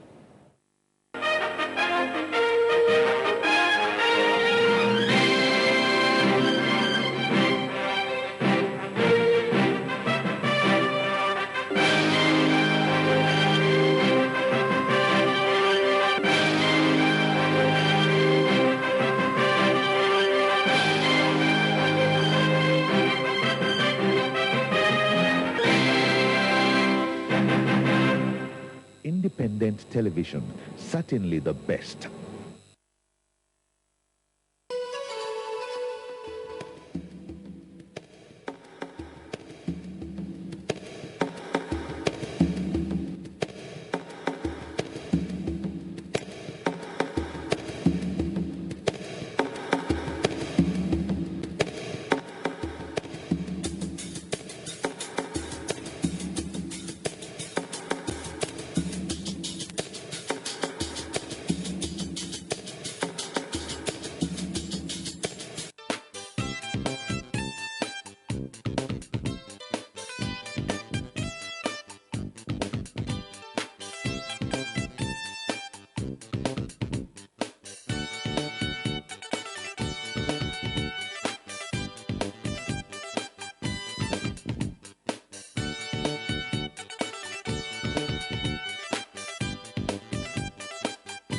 The world is a global village. And that's because information travels beyond boundaries. And on This Morning on ITV, we guarantee unbiased analysis on topical issues that will educate you, entertain you. So join us. Join us. Join us. Join us. Join us. Join us.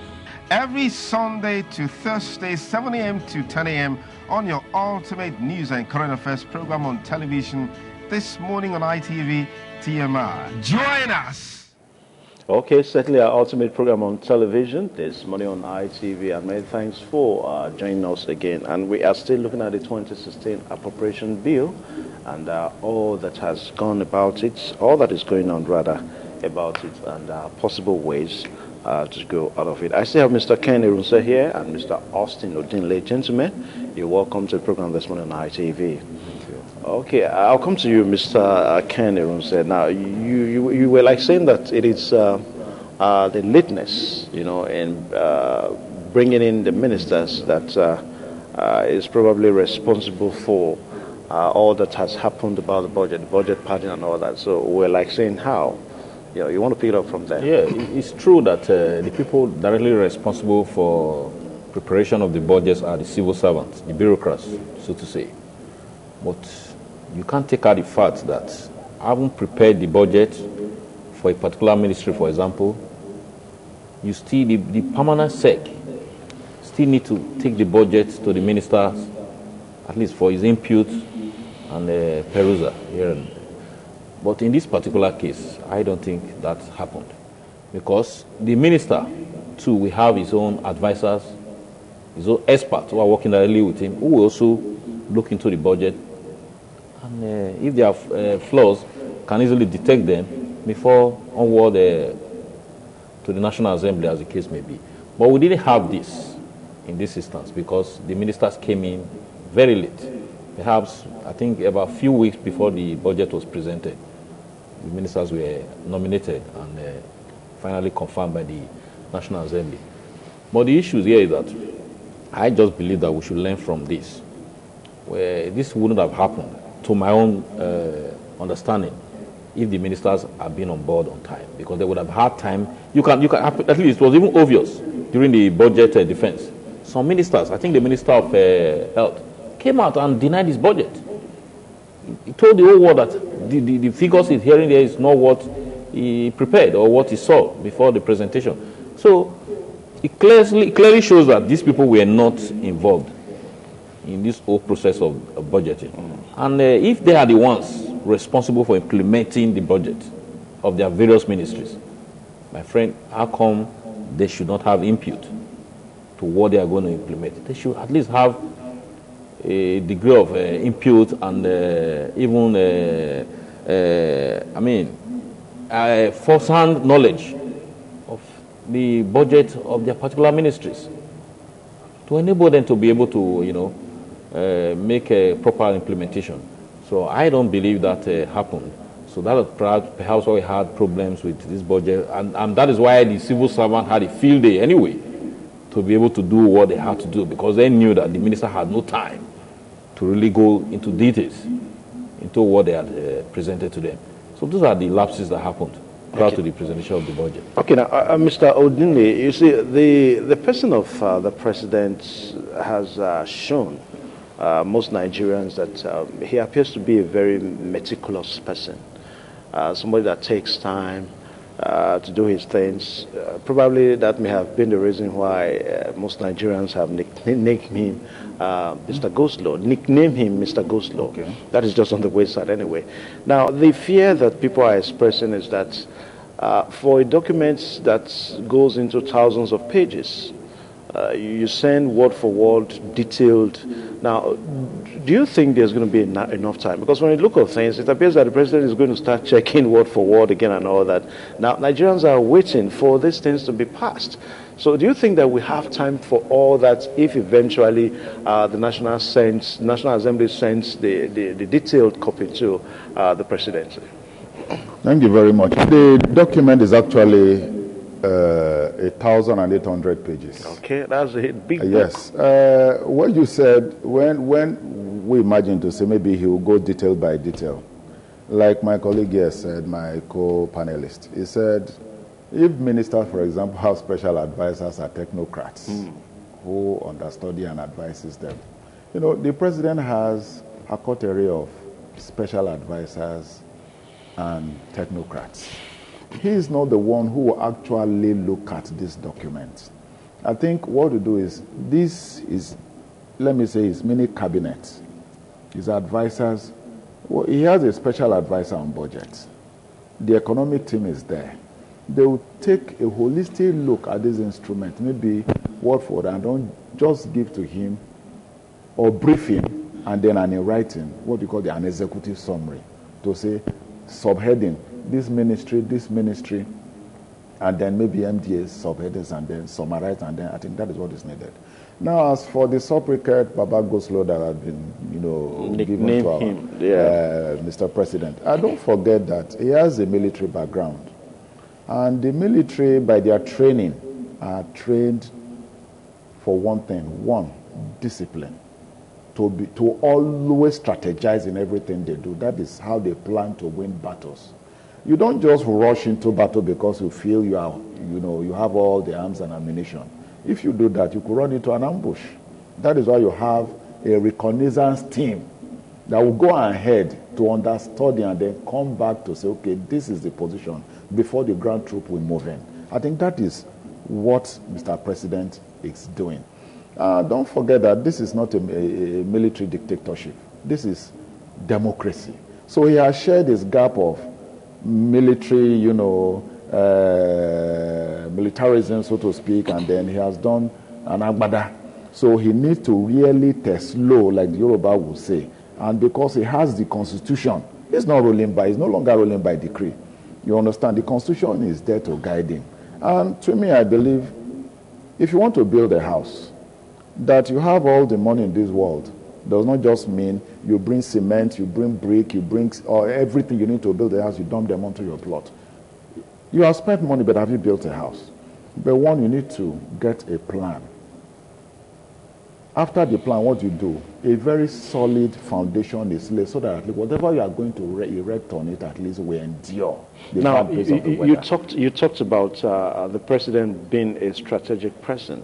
But analysts are saying that the president may have not been strategic enough in the approach he used in preparing the budget. I mean, the budget proposal. Take, for example, a situation whereby the budget was prepared at $38 per barrel, and at the rate of production of 2.202 million, per day, production per day, per barrel oil.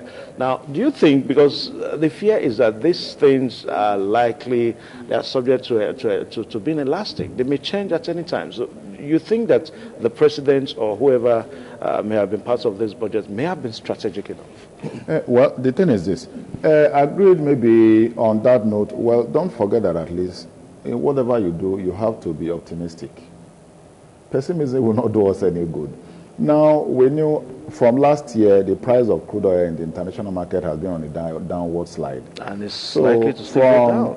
A projection of over $60 before the budget was eventually submitted to the National Assembly, it was based on $38 per barrel. As I speak, I think the price is hovering between 22, 23 naira.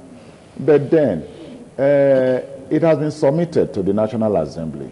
The National Assembly has a competent committee, the appropriation bill, committee. Okay. And the committee on appropriations. At least, and there are experts, technocrats, there are seasoned bureaucrats, economists, accountants, auditors, and legal minds. You understand? These are people who are versed in international macroeconomics. You understand? Yeah. So personally, I expected that these people will look at the variables and then maybe bring it down to what it is to say, okay, you project. Because don't forget, the World Bank has actually, even before now, since last year, projected that the price of crude oil by next year, which is 2016, could slide to as low as under $10. Really? So if I was in the National Assembly, for example, I was a senator, even the honorable member in the House of Reps at least, that is what I would have canvassed for. To say, okay, let us look for a middle ground. There's always a middle ground for compromise. Okay, the president has proposed 38. Now let us bring it down to maybe 25 or 20. No, at best 20. If it increases, better. So in as much, the blame, for example, should not be laid squarely at the doorstep of the president. I think both arms of the National Assembly are complicit in this regard. Now, down to the preparation of the budget. Like we know, every MDA is asked to bring its projection. And then these are summarized and then submitted, let me say, to those who are in charge, for permanent secretary, who will submit to the budget office. That is the process of budget making. Now, whether the ministers were there or not, because you cannot actually make progress today and project for tomorrow without a recourse to the past, which is history. That is why we have history, to learn from our mistakes and then to project for the future. Now, I partially agree with what said, that it was the absence of ministers that actually gave room to this padding. On the other side, I would say no. We have heard, even from the highest level in the National Assembly, that this padding has been a recurring decimal in the history of this country since 1999. The only thing, that this is the first time, like I said before, that this thing has been exposed. Now, that the budget is not passed does not even mean the wheel of government is not grinding, it's not moving, even if it is slow. Because the law empowers the president to spend based on the previous year's approved budget. The only things you will not exceed.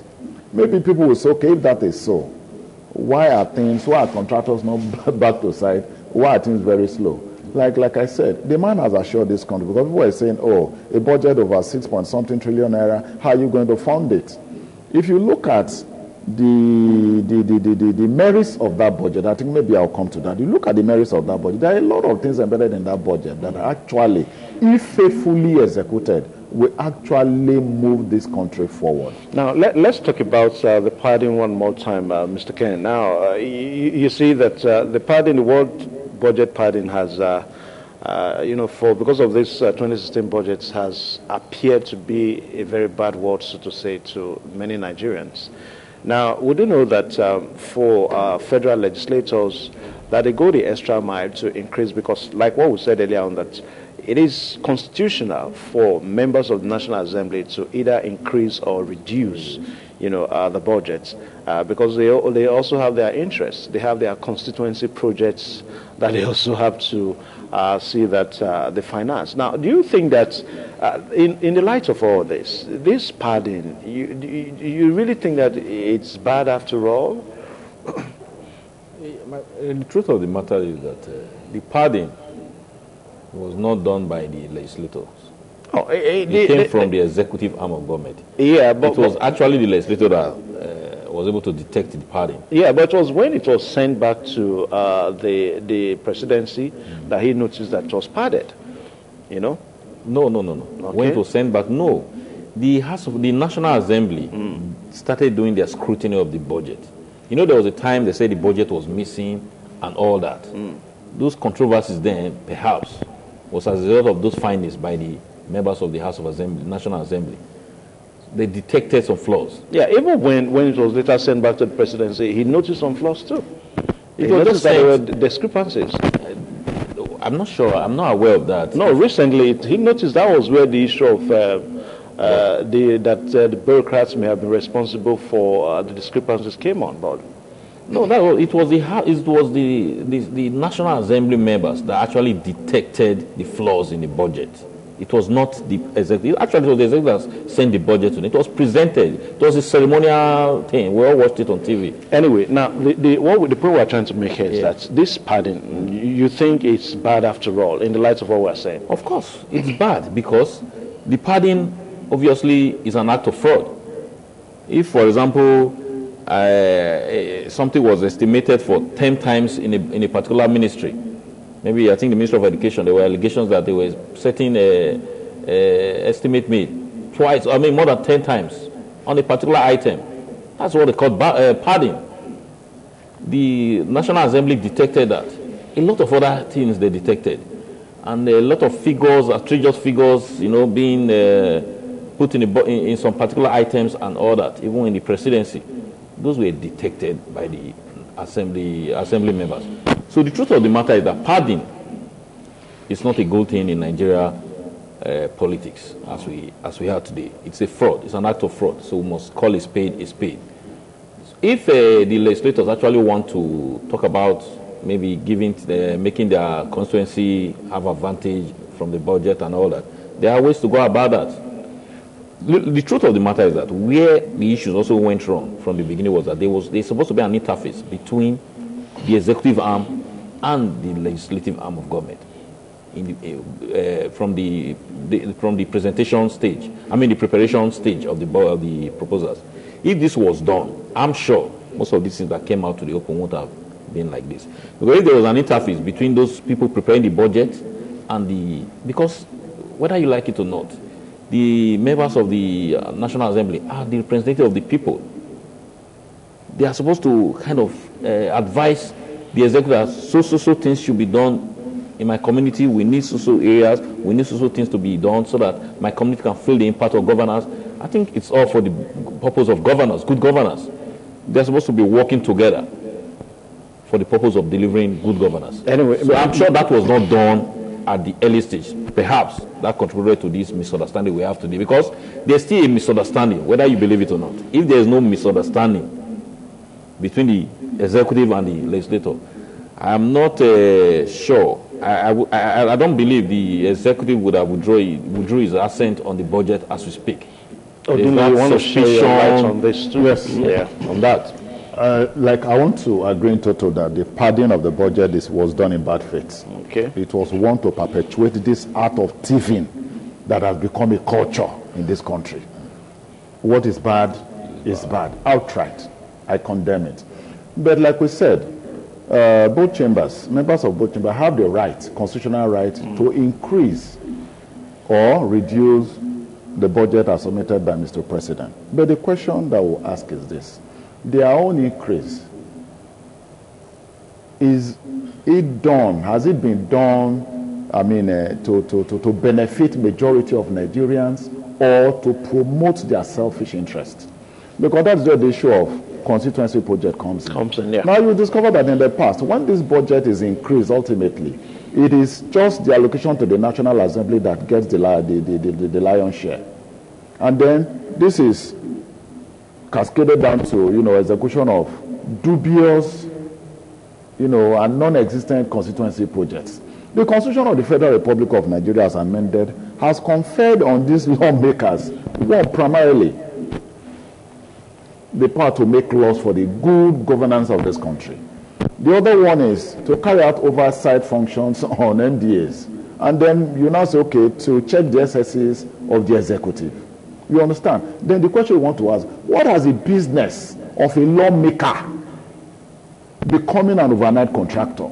Because they collect this money, even if you say, okay, the money is not collected by them, they select and they project contractors to execute these projects. And then in executing these phantom and phony projects, the beneficiaries in the communities are not taken into consideration. They are not consulted. There is no consultation. You understand? Let me take your mind back to the period between the first set, 1999, 2003, 2007. Now, I want to use my local government area as an example. Akoko Edo local government area where I come from, and which is a part of Edo North Senatorial District. There was a bitter row between the senator then, I don't want to mention names, and the honorable member in the House of Representatives over the 500 million naira as at then that was voted for constituency projects in that entire zone, 6 local government areas of that senatorial zone. And now there is George Jeremy Dam. We were told that part of that money was to have been used to rejuvenate, to rehabilitate the dam so that at least water will flow once again from the pipes and taps that have dried up. And don't forget that that dam was designed to serve not just Akoko Edo local government area, but the entire Esako and part of Owan local government area. What became of that money? Nothing. Now, up till now, you see some small buildings dotting the entire landscape. They tell you it is constituency project. Constituency project that you say is skill acquisition center. Once there is this pageantry, pomp and pageantry of the opening ceremonies, everything dries up. Nothing is there. Look at out here at the public field. I see there is one there. Along Atikpeshi, there is one they say is a sports complex and all that. If you go to that place, it's a decrepit building that is like a 2-bedroom flat. Tell me, what is indoor sports complex about that place? So it's a misnomer, it's an abnormality, it's an aberration. To me, if you ask my opinion, it's my personal opinion. I'm not expressing the opinion of my agency in this matter.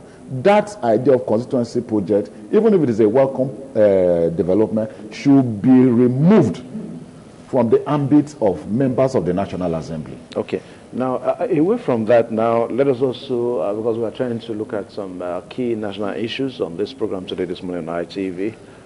Let's see the police recruitments, the police recruitment exercise, that is going to start very, very soon. As a matter of fact, in this month of April, now the website is already opened for Nigeria Police Force for interested members of the public to log on into and, feel and all that, be part of that. Now, my concern on it is the age brackets, the age limits between 22 and 28 years. One would have expected that just like any other federal, appointments, which it's maybe if you are still 30, you can still apply and all that. Now, what do you think may have informed, this decision? I'll start from Mr. Ken. Anyway, I believe the issue of that age bracket has to do with maybe the government is trying to focus more on youth empowerment. One of the manifesto of this government was empowerment of the youth when they were campaigning, that they were needed to empower the Nigerian youth. So if that is the idea behind that, it's a good one, it's a welcome development. But I don't think that will actually solve our problem about policing in Nigeria. That's just my view. Maybe I'll take on that later. But the issue of employment, empowerment, is obviously a welcome development in our society for now, because we have massive unemployment amongst the youth. A lot of graduates roaming around the street, no job to do. If this will help to create jobs, alleviate their suffering, and all that, I think is a welcome development. If the focus is on the youth, it's a more welcome development. But the issue of policing itself, I think, must be looked into. We must think of how to bring about a professional policing in Nigeria. What we have presently today is something very short of professionalism in the police force. So while we are also employing people, we should also look at a lot of other issues that has to do with policing in Nigeria. Or rather, that has to do with professionalizing the Nigeria police. It's not just enough to employ people. At the end of the day, they go there and constitute nuisance. Because the truth of the matter, we have to be sincere with ourselves. The Nigeria police today lack a lot of discipline and professionalism in their dealings with the citizens. So those are the things and factors that the government need to look into. And while we are doing this employment, we must always focus on, because I think that's one major problem we always had in this country. We always focus on ethnic consideration and all that, instead of looking at merit. I think the emphasis should be on merit this time. If you're going to employ people that are qualified. Forget where they come from. Even if we have 80% of those who are going to be employed are from the north, provided they are qualified, employ them. Now, Mr. Ken Odinle, the issue is provision of job, to provide job for our youths, and also there's the need to also increase our security. Now, how do we mesh this together? Because the police force, the president has said that it is to provide jobs for the youths. Why? The police force has said that it is to increase the security strength, of the Nigeria police force. So how do we mesh this together? You see, first of all, let us not shy away from the fact that we are faced seriously with security challenges today, because criminals and the others have become so daring. Be that as it may, I think it's a welcome development that the police force will be strengthened by 10,000 strong men. Like the recruitment, I think both of you have dwelt on it to say, well, merit. To me, I want to add that federal characters enshrined in the Constitution must come to play. If you divide that 10,000, young and able-bodied Nigerians that are going to be recruited, if you divide that by the number of local government areas we have in this country, 774, you have 12 per local government area. So which means that is 12, graduates, because I believe at least this is going to be strictly graduates, because that is what has been canvassed, that at least for now, the police should move away from recruiting, less educated and less endowed men and women into the force, at least to boost their capacity. Now, it's part of the president's efforts at generating employment. Don't forget that they did say they were going to generate certain number of jobs per year. Like this year, in this budget, 2016 budget, space has been made for 500,000 young graduates and NC graduates to be recruited and trained as teachers in collaboration with the states and local government areas for deployment to the primary schools, at least to boost, the quality of learning at that level. Because at least at the primary school, at least if you lay a very solid foundation, definitely then we're up. Now, as for the age, 18 and 28. 22 and 28. No, 22 and 28. Don't forget that this is a paramilitary organization, far removed from the public service, which prescribes that even if you are 45, you are still qualified and eligible, even if you are 50, to work in the public service. I think, but here they are looking at the capacities, the strengths, you understand, of these individuals. And don't forget that even at this, a lot of Nigerians, because they are desperate for jobs, are heading to the courts now to the post office. Yeah, so that's why I asked the question. You understand? Where does it lie? To provide jobs or to provide security? Well, to provide the two of them, to one, first of all, to provide jobs, because they are not going to do the job for free. Yeah. Because one, if, like I said, if the 10,000 are recruited today, at least it means at least 12 idle and jobless youths have been taken off each local government area. At least it will go a long way, at least, to stem the tide of crime and criminality. They now said that at the time they are trained and deployed, deployment is another thing. Now, what we are striving for, let us go the way of the other parts of the world where community policing, is seriously, advocated is the issue. These persons, I believe, should be deployed to their area. Like my agency, for example. I know a lot of big bars are thrown at us. No, it's not doing anything. But I let you know that on recruitment, you are deployed to your local government area because you are expected to speak at least the local dialect. You understand? So that you don't need any interpretation. Well, not every Nigerian is educated, is literate to hear this English, even if it is pidgin. So that is why we are successful when it comes to dissemination of very sensitive, information to the grassroots. So that is the same thing I want the authority, the Police Service Commission, to do, that these persons be deployed to their local government areas of origin. I'm not saying there should be no cross-border posting, but at least, let me say, over 85% of these new recruits, because they know, like one of your advisors say, criminals are not spirits. They live amongst us. Yes, within us. So that is it. Okay, now, Mr. Ken, there's always this problem of slots. You hear, if you have this kind of recruitment exercise, you have, just like what Mr. Odinle said, that if you divide the number of local governments by 10,000, it's going to be 12 per local governments. Now, it's always a problem of slots. We give 10 slots to one chief executive, we give 5 slots to one traditional ruler and all that. So how will the police force go against that in this regard, especially for this exercise? Yes, thank you so much. That was why when I made my comment before now, I laid emphasis on the fact that we must stick to merit in doing this employment. You see, the problem with Nigeria is that we keep doing the same thing over and over again, and we expect to get different results. We can never move forward in this country. We continue on that path. If you're going to do like it's done in developed societies, nobody look at where you are from. I don't even subscribe to the issue of 12 per local government. My own is that there should be an aptitude test. Test the capacity of these people. It's not enough for you to bring a certificate that you attended a university, you had a 2-1 or a 2-2. For goodness sake, come and show yourself what you made of, the stuff you made of. Once this is achieved, if we're able to really stick to this issue of meritocracy, and forget about tribal or whatever sentiment or awarding slot to, because the issue of if you are allocating 12 per local government, like Riley said, obviously the issue of slot will come up. Because it's bound to come up. The governor will have his slot, the commissioners will have his slot, the local government chairman will have their slot.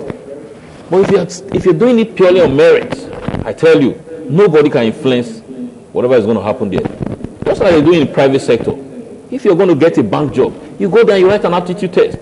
If you pass, why? You get a job. If you don't pass, you won't get a job. That is why you see much efficiency in the private sector today.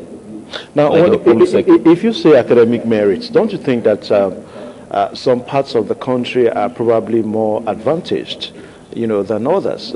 Take, for example, it's part of the issue we are having as a nation. At the end of the day, it's part of the challenge, sir. It's part of the challenge we are having as a nation. How long can we continue to say some part of the country are less advantaged or disadvantaged in case?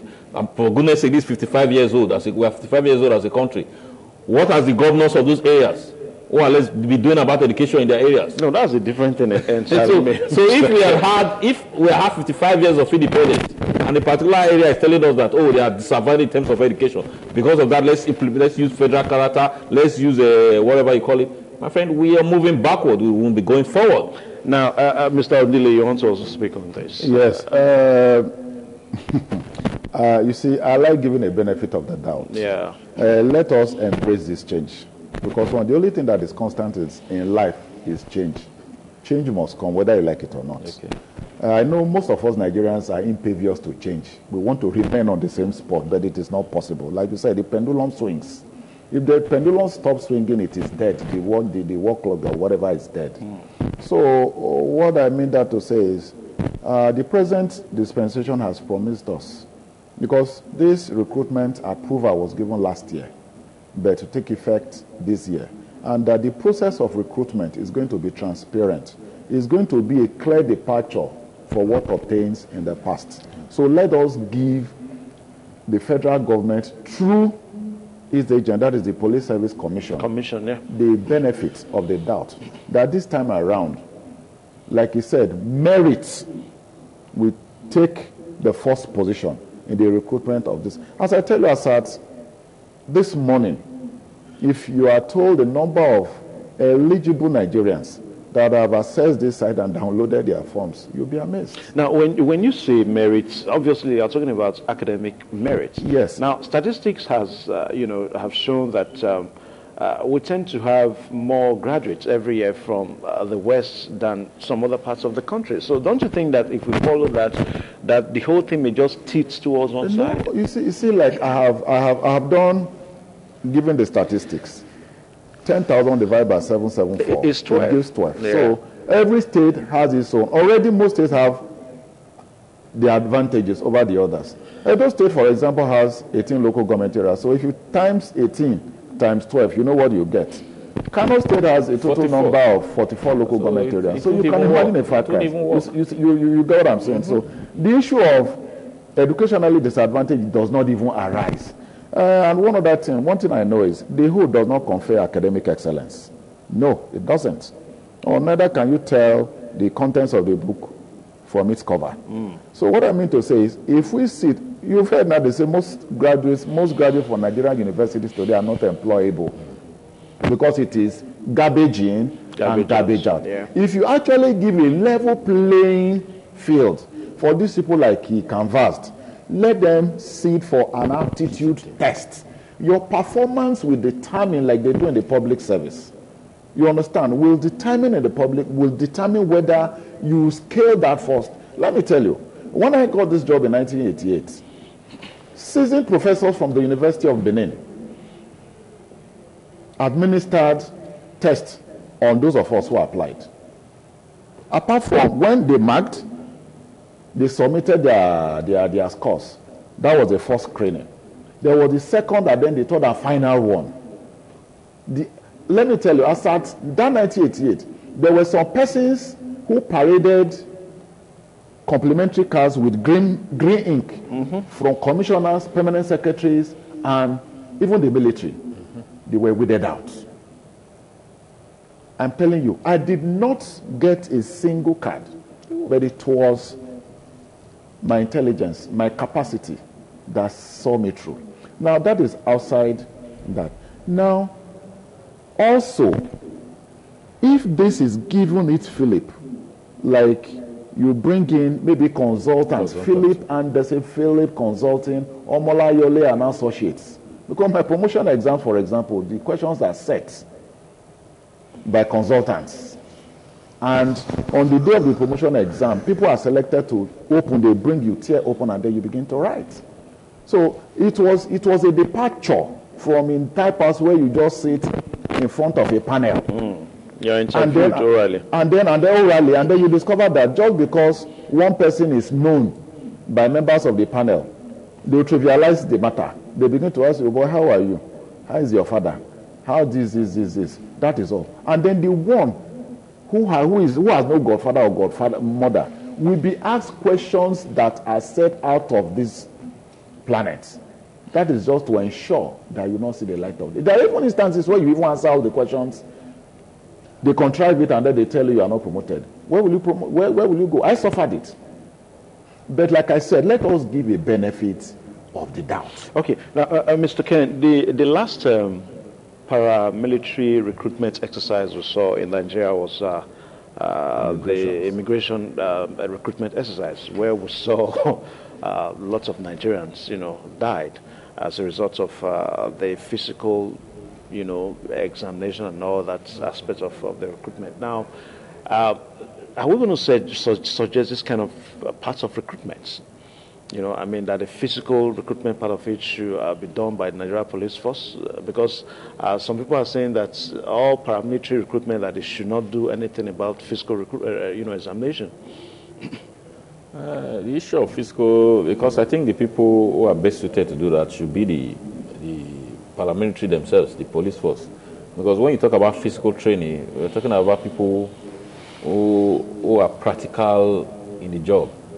They know what it entails to be part of the police force. Because whether you like it or not, that's not the job of a consultant. The job of a consultant is to test your academic performance. But the physical part of it, I think the paramilitary should be able to handle that properly.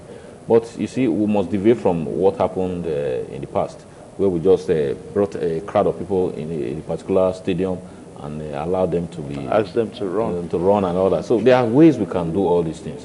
The Nigerian police force have been recruiting people for the past years, and we've never had this kind of incident. So they can still, all they just need to do is to, perhaps look for a more sophisticated ways of doing this physical examination and training. They can copy from what is obtainable in developed societies. There are ways you do things like this, and you don't have casualties.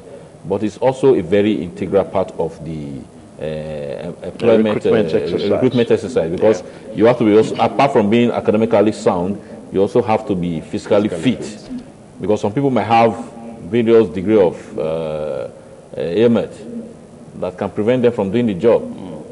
So those are the things that must be tested medically, and when you come for a physical examination, you'll be scrutinized. And the first part of it is medical examination that must be presented to the police or Nigeria Police Force before you can even be allowed to participate in the physical exercise. It is maybe based on the medical recommendation or examination that they can even allow you to take part in the physical exercise. Can I chip in? Okay, yeah, quickly, let's wrap up now.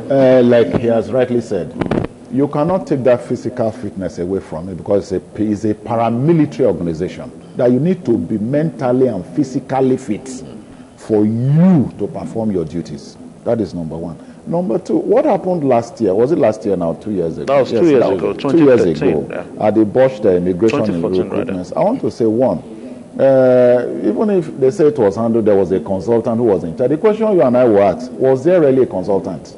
Or somebody just masqueraded, they just positioned some persons, a faceless organization that we knew was not even registered with the Corporate Affairs Commission as a consultant. Because that's a prerequisite for you to bid for any government project. There are criteria you meet. One, that company was not even, it was unknown to law. In other words, there was no consultant. Now, the planning was defective ab initio, because most of the persons that died, the fatalities resulted from improper planning. Those who died and those who suffered various degrees of injuries were from exhaustion, stampede, suffocation. I almost witnessed what happened at the stadium here. Because right from the beginning of Ekenwa Road to Akenzwa, the road was sealed. Now inside, people could not get in. It was the main bowl of Samuel Ogbemudia Stadium was choked. And yet nobody was anywhere giving instruction. It's like an information will just drop from nowhere. You see a surge, they will move. Before you know it, another information will come to this side. So it was like motion without movement. Even if there was movement, disorganized movement that resulted in chaos.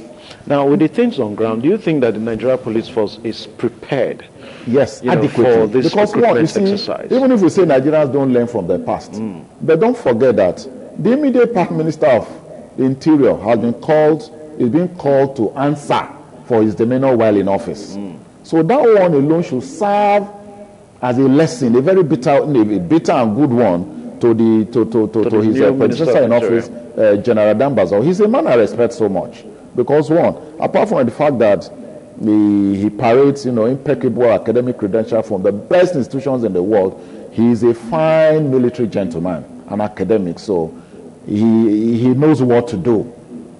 You understand? Okay, now he's not even the one to do it because one, it is the Police Service Commission. But under his Police Service Commission. Yeah. But even the chairman of the Police Service Commission himself is an ex-inspector general of police, Michael Kiro. So I believe himself to be cerebral, he's educated, at least a fine officer. For him to have reason to the peak of his career means at least he's good. So I believe, one, they are planning even before the website was open because they knew that it's going to be a deluge. So they must have put the parameters in place to ensure that the debacle of two years ago does not repeat itself in 2016. If not, we'll become a laughing stock and a pariah to the international community. Anyway, this will have to draw the conclusion today on the program this morning on ITV. Mr. Kent Erunse, thank you very much for joining us today. And Mr. Odinle, thank you very much for joining us today. It's always a pleasure being with you. Yeah, okay.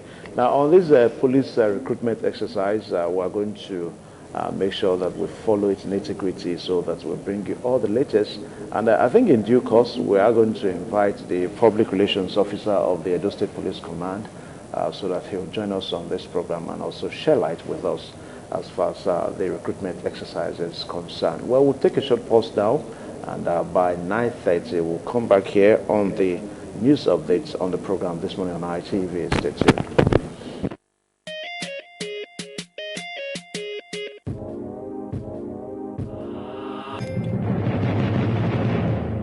Welcome to ITV Entertainment Info. Trending right about now, Davido scares neighbors at Lekki. Wizkid and Linda Ikeji fight dirty on social media. An update on late singer No More Less. The ongoing beef between starboy Wizkid and superblogger Linda Ikeji climaxed on Sunday on Instagram as both parties rained insults and accusations on each other. The problem began after Linda reported Wizkid was served eviction notice by his landlord and asked, "Isn't that the same house at Lekki Wizkid claimed he bought in 2013? A very angry Wizkid replied, and I quote, "All those shoes and bags still won't help you keep a man. You and your laptop will stay married for life. That is why you slept with my director and he dumped you at the hotel because your pee stinks." I googled Linda at 25 and found nothing. You wish you had all I have right now at 25. And Linda, who couldn't hold back, replied the blast, and I quote, "I'd rather die than sleep with anyone I know is your director. Never met you in real life except for once, and I'm so sure I don't play in the circle." She later revealed why they have been beefing and wrapped it up, opening more can of worms by saying, "The Porsche car you drive is on hire purchase, and we know you are not 25. At the other hand, Wizkid, who performed with Davido and Akon in Brazzaville, Congo over the weekend, was served an eviction notice by the landlord of the house he claimed was his on Saturday for not renewing his rent that expired January 5th, 2016. Davido is in the news again, this time shooting a live AK-47 rifle inside his compound at Lekki Phase 2 Estate, thereby scaring his neighbors. On inquiry, Davido said he took an AK-47 rifle from one of the policemen, guiding him to shoot a scene in his upcoming musical video titled Any Reason, and was not terrorizing anybody in any way. He apologized to his neighbors and uploaded the same scene of him shooting the AK-47 on his Snapchat page to everyone's disgust. What a dude. And finally, late pop singer Noma Loss will be buried on Thursday, 7 April 2016 in Lagos. Mr. Noma Loss. Again. Beautiful sunlight, brighten up my day. Noma Loss died of chest pain and pneumonia weeks back, and this video, Beautiful Thing, was his last job, but wasn't released till now. That's been Entertainment Info on ITV.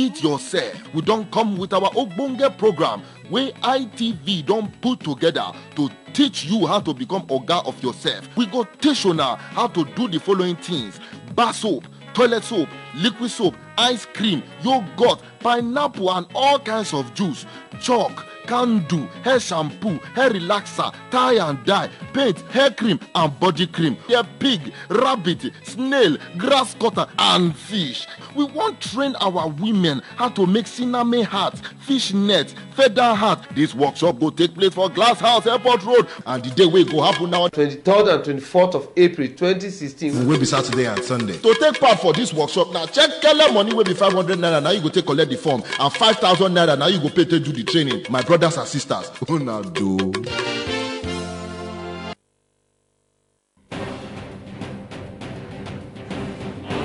As the 2016 Edo State governorship elections hot up, many individuals from various backgrounds across political parties have indicated interest for the exalted office. Who are these aspirants in the Edo State governorship race? What are their pedigrees? What's their vision for Edo State? Find out as ITV Radio presents Meet the Aspirants Town Hall. Theme: My Vision for Edo State. Coming up this April 2016, featuring Professor Amadasun Ebegwe Fred, Professor of Medicine and APC governorship aspirant, Pharmacist Chris Iyari, Chairman Pharmaceutical Society of Nigeria, Edo State Chapter and APC governorship aspirant, Comrade Peter Eseli, former National President, Trade Union Congress of Nigeria, TUC and APC governorship aspirant, Sir Barrister Kesley Omoirabo, National President, Human Rights Defenders Association of Nigeria and APC governorship aspirant, Chief Solomon Iyobosa Adebi, President and Founder, Solomon Iyobosa Adebi Center for Change and PDP governorship aspirant, Honorable Matthew Idoikeme, former NDDC Edo State Chairman and PDP governorship aspirant, Dr. Pedro Osara Obaseki, APC governorship aspirant.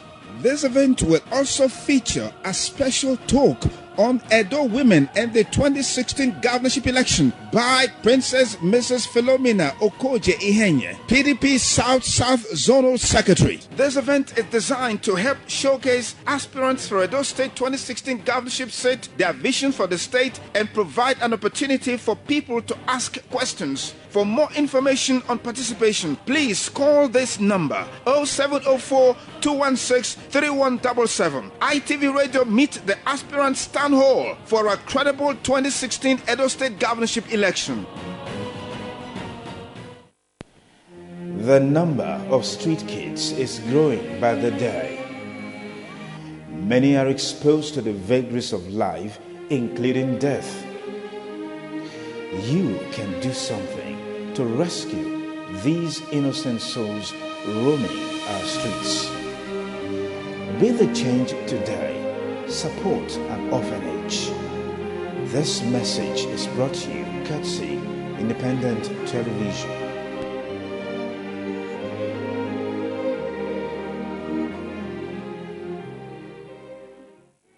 The threat of global warming is real. You have seen the destruction of lives and property as a result of incessant flooding. Make the environment a conducive place for all to live in. Stop polluting the environment. Protect the environment today. This message is brought to you courtesy independent television and radio.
Date for this time. At this Suwa Uwage. Residents in Benin City have continued to lament over the increase in the price of petrol at filling stations in the metropolis. At Isuwa Latokos, the residents are saying the scarcity of the product has further compounded their problems economically. A visit to various petrol stations within Benin Metropolis showed that petrol is sold for about 250 naira per litre by independent marketers, which is already taking its toll on residents in the state. Some motorists who decried the unavailability of the product, coupled with the exorbitant price it is sold, said that the effect has increased their sufferings. The price is exorbitant. Nobody will be happy over that. Buy this liter of fuel at the rate of 215. How am I going to work? So I'm surprised. I'm totally disappointed in this country. Others who explained that the scarcity and increase in the price of petrol has made life unbearable for them. They said they now resort to trekking long distance due to few commercial vehicles on the road. They explained that they find it difficult to purchase fuel to power generator, especially this period when they are experiencing epileptic power supply in their areas. They called on relevant authorities in charge to, as a matter of urgency, look into the situation and provide possible solution. I spend close to 5,000 naira every day, both on transport and to power my gen at home. Because to worsen the whole situation now, there's not even no light. You go to the fuel station to queue, they tell you 250 per litre. Can you imagine a litre for fuel in Nigeria, a country that has fuel, 250, 200 for a litre? It's not fair. Everything is not going smoothly. We are suffering in this country. So we don't like it. We don't like the situation. Nigeria should improve. Masses are crying. People trekking. It's not because some of them have their cars at home, but there's no fuel. So it also affects the price of commodity in the market because of the transportation means. Nigerians are suffering. This is what we expected. You see, 2 weeks ago, I bought fuel 100 and something naira. A week ago, I bought fuel 200 naira. A few days ago, I bought fuel 250 naira. This is unbecoming. And this is not what we want. Before this present administration, we have 6,000 megawatts of electricity. But now it has dropped to 2,500. You see? And NEPA will come with an instant increment of bills all the time. You see? It's affecting us as an individual. It's affecting those who are in the market. It's affecting those, and it's affecting every one of us. The NNPC had earlier promised that in 2 weeks there would be availability of the products. Adesuwa Lato reporting. The Vice Chancellor, Benin University, Okada, Professor Egosa Serai, has, on behalf of the Senate and management of the school, invites the academia, intelligence, security agencies, and others to a public lecture titled Intelligence and Nigeria's National Security, the Challenges and Prospects. The event has been scheduled to hold today, Wednesday, 6th April 2016, at the Nigeria's premier private university, Benin University, Okada. A statement by the Registrar Benin University Okada Edwin Okoro says the lecture, which is to be delivered by the immediate past director of DSS, Mr. Debayo Babalola, will hold at the university's main library conference hall, main campus, Okada, beginning from 10 a.m. The saying that love knows no bound was repeated recently at Hilltop Believers Assembly, Warri, when Samuel Bilse and Eloho Progress Isike were joined in holy matrimony. Warri correspondent Benga Ahmed reports that Samuel Bilse and Eloho Progress met through popular independent radio program Cupid.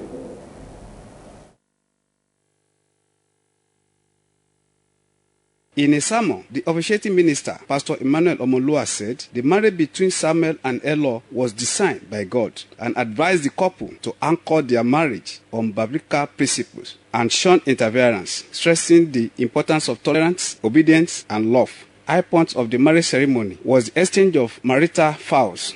In the name of the Father, in the name of God the Father, in the name of the Son, in the name of God the Son, in the name of God the Holy Spirit, in the name of God the Holy Spirit. Hallelujah. God the Holy Spirit. In the name of God the Holy Spirit. Let it go.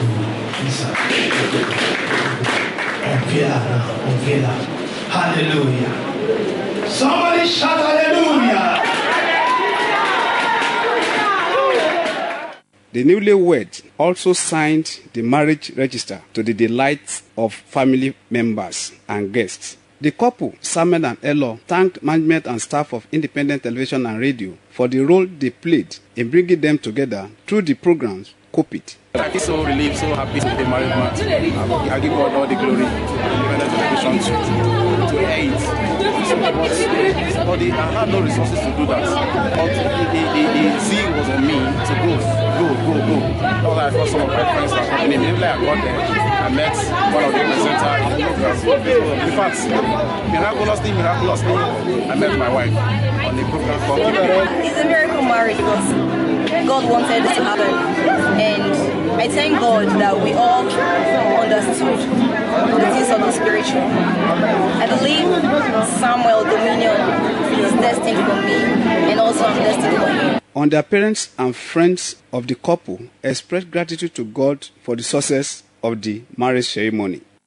A day full of joy. We appreciate God Almighty for making this day a remarkable day for me standing on behalf of my father, my late father, presenting my daughter to Mr. Samuel Yose. It's more like a miracle. Something that was like a joke yesterday has become a reality today. Today's wedding is a glorious one. It's a dream come true.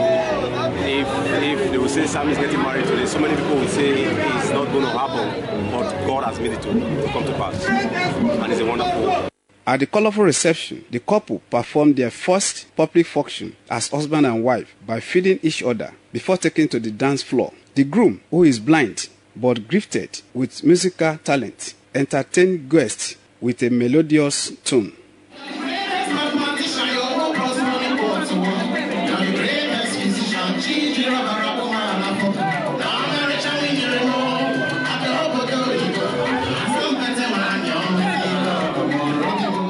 Cultural dancers also entertained the guests. Samuel Biose is a graduate of estate management, while his wife, Elo, is a graduate of international studies and diplomacy from University of Benin. From Warri, Benga Ahmed reporting. All right, this is just one of such marriages on Cupid. We thank God for his mercies. Join us again at 12 for the World News. Good morning.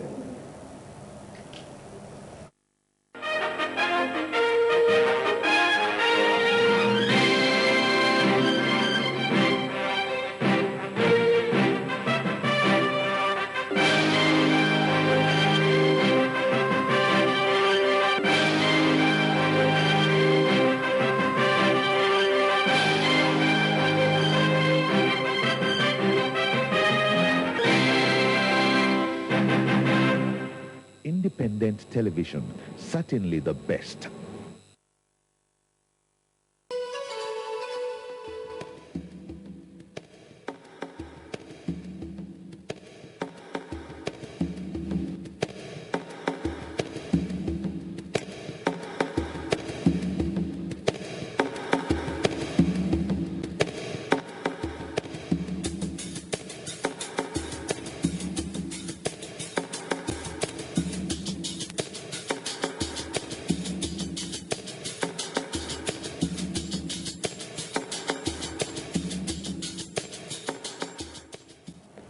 All right, sport viewers at home, welcome to Breakfast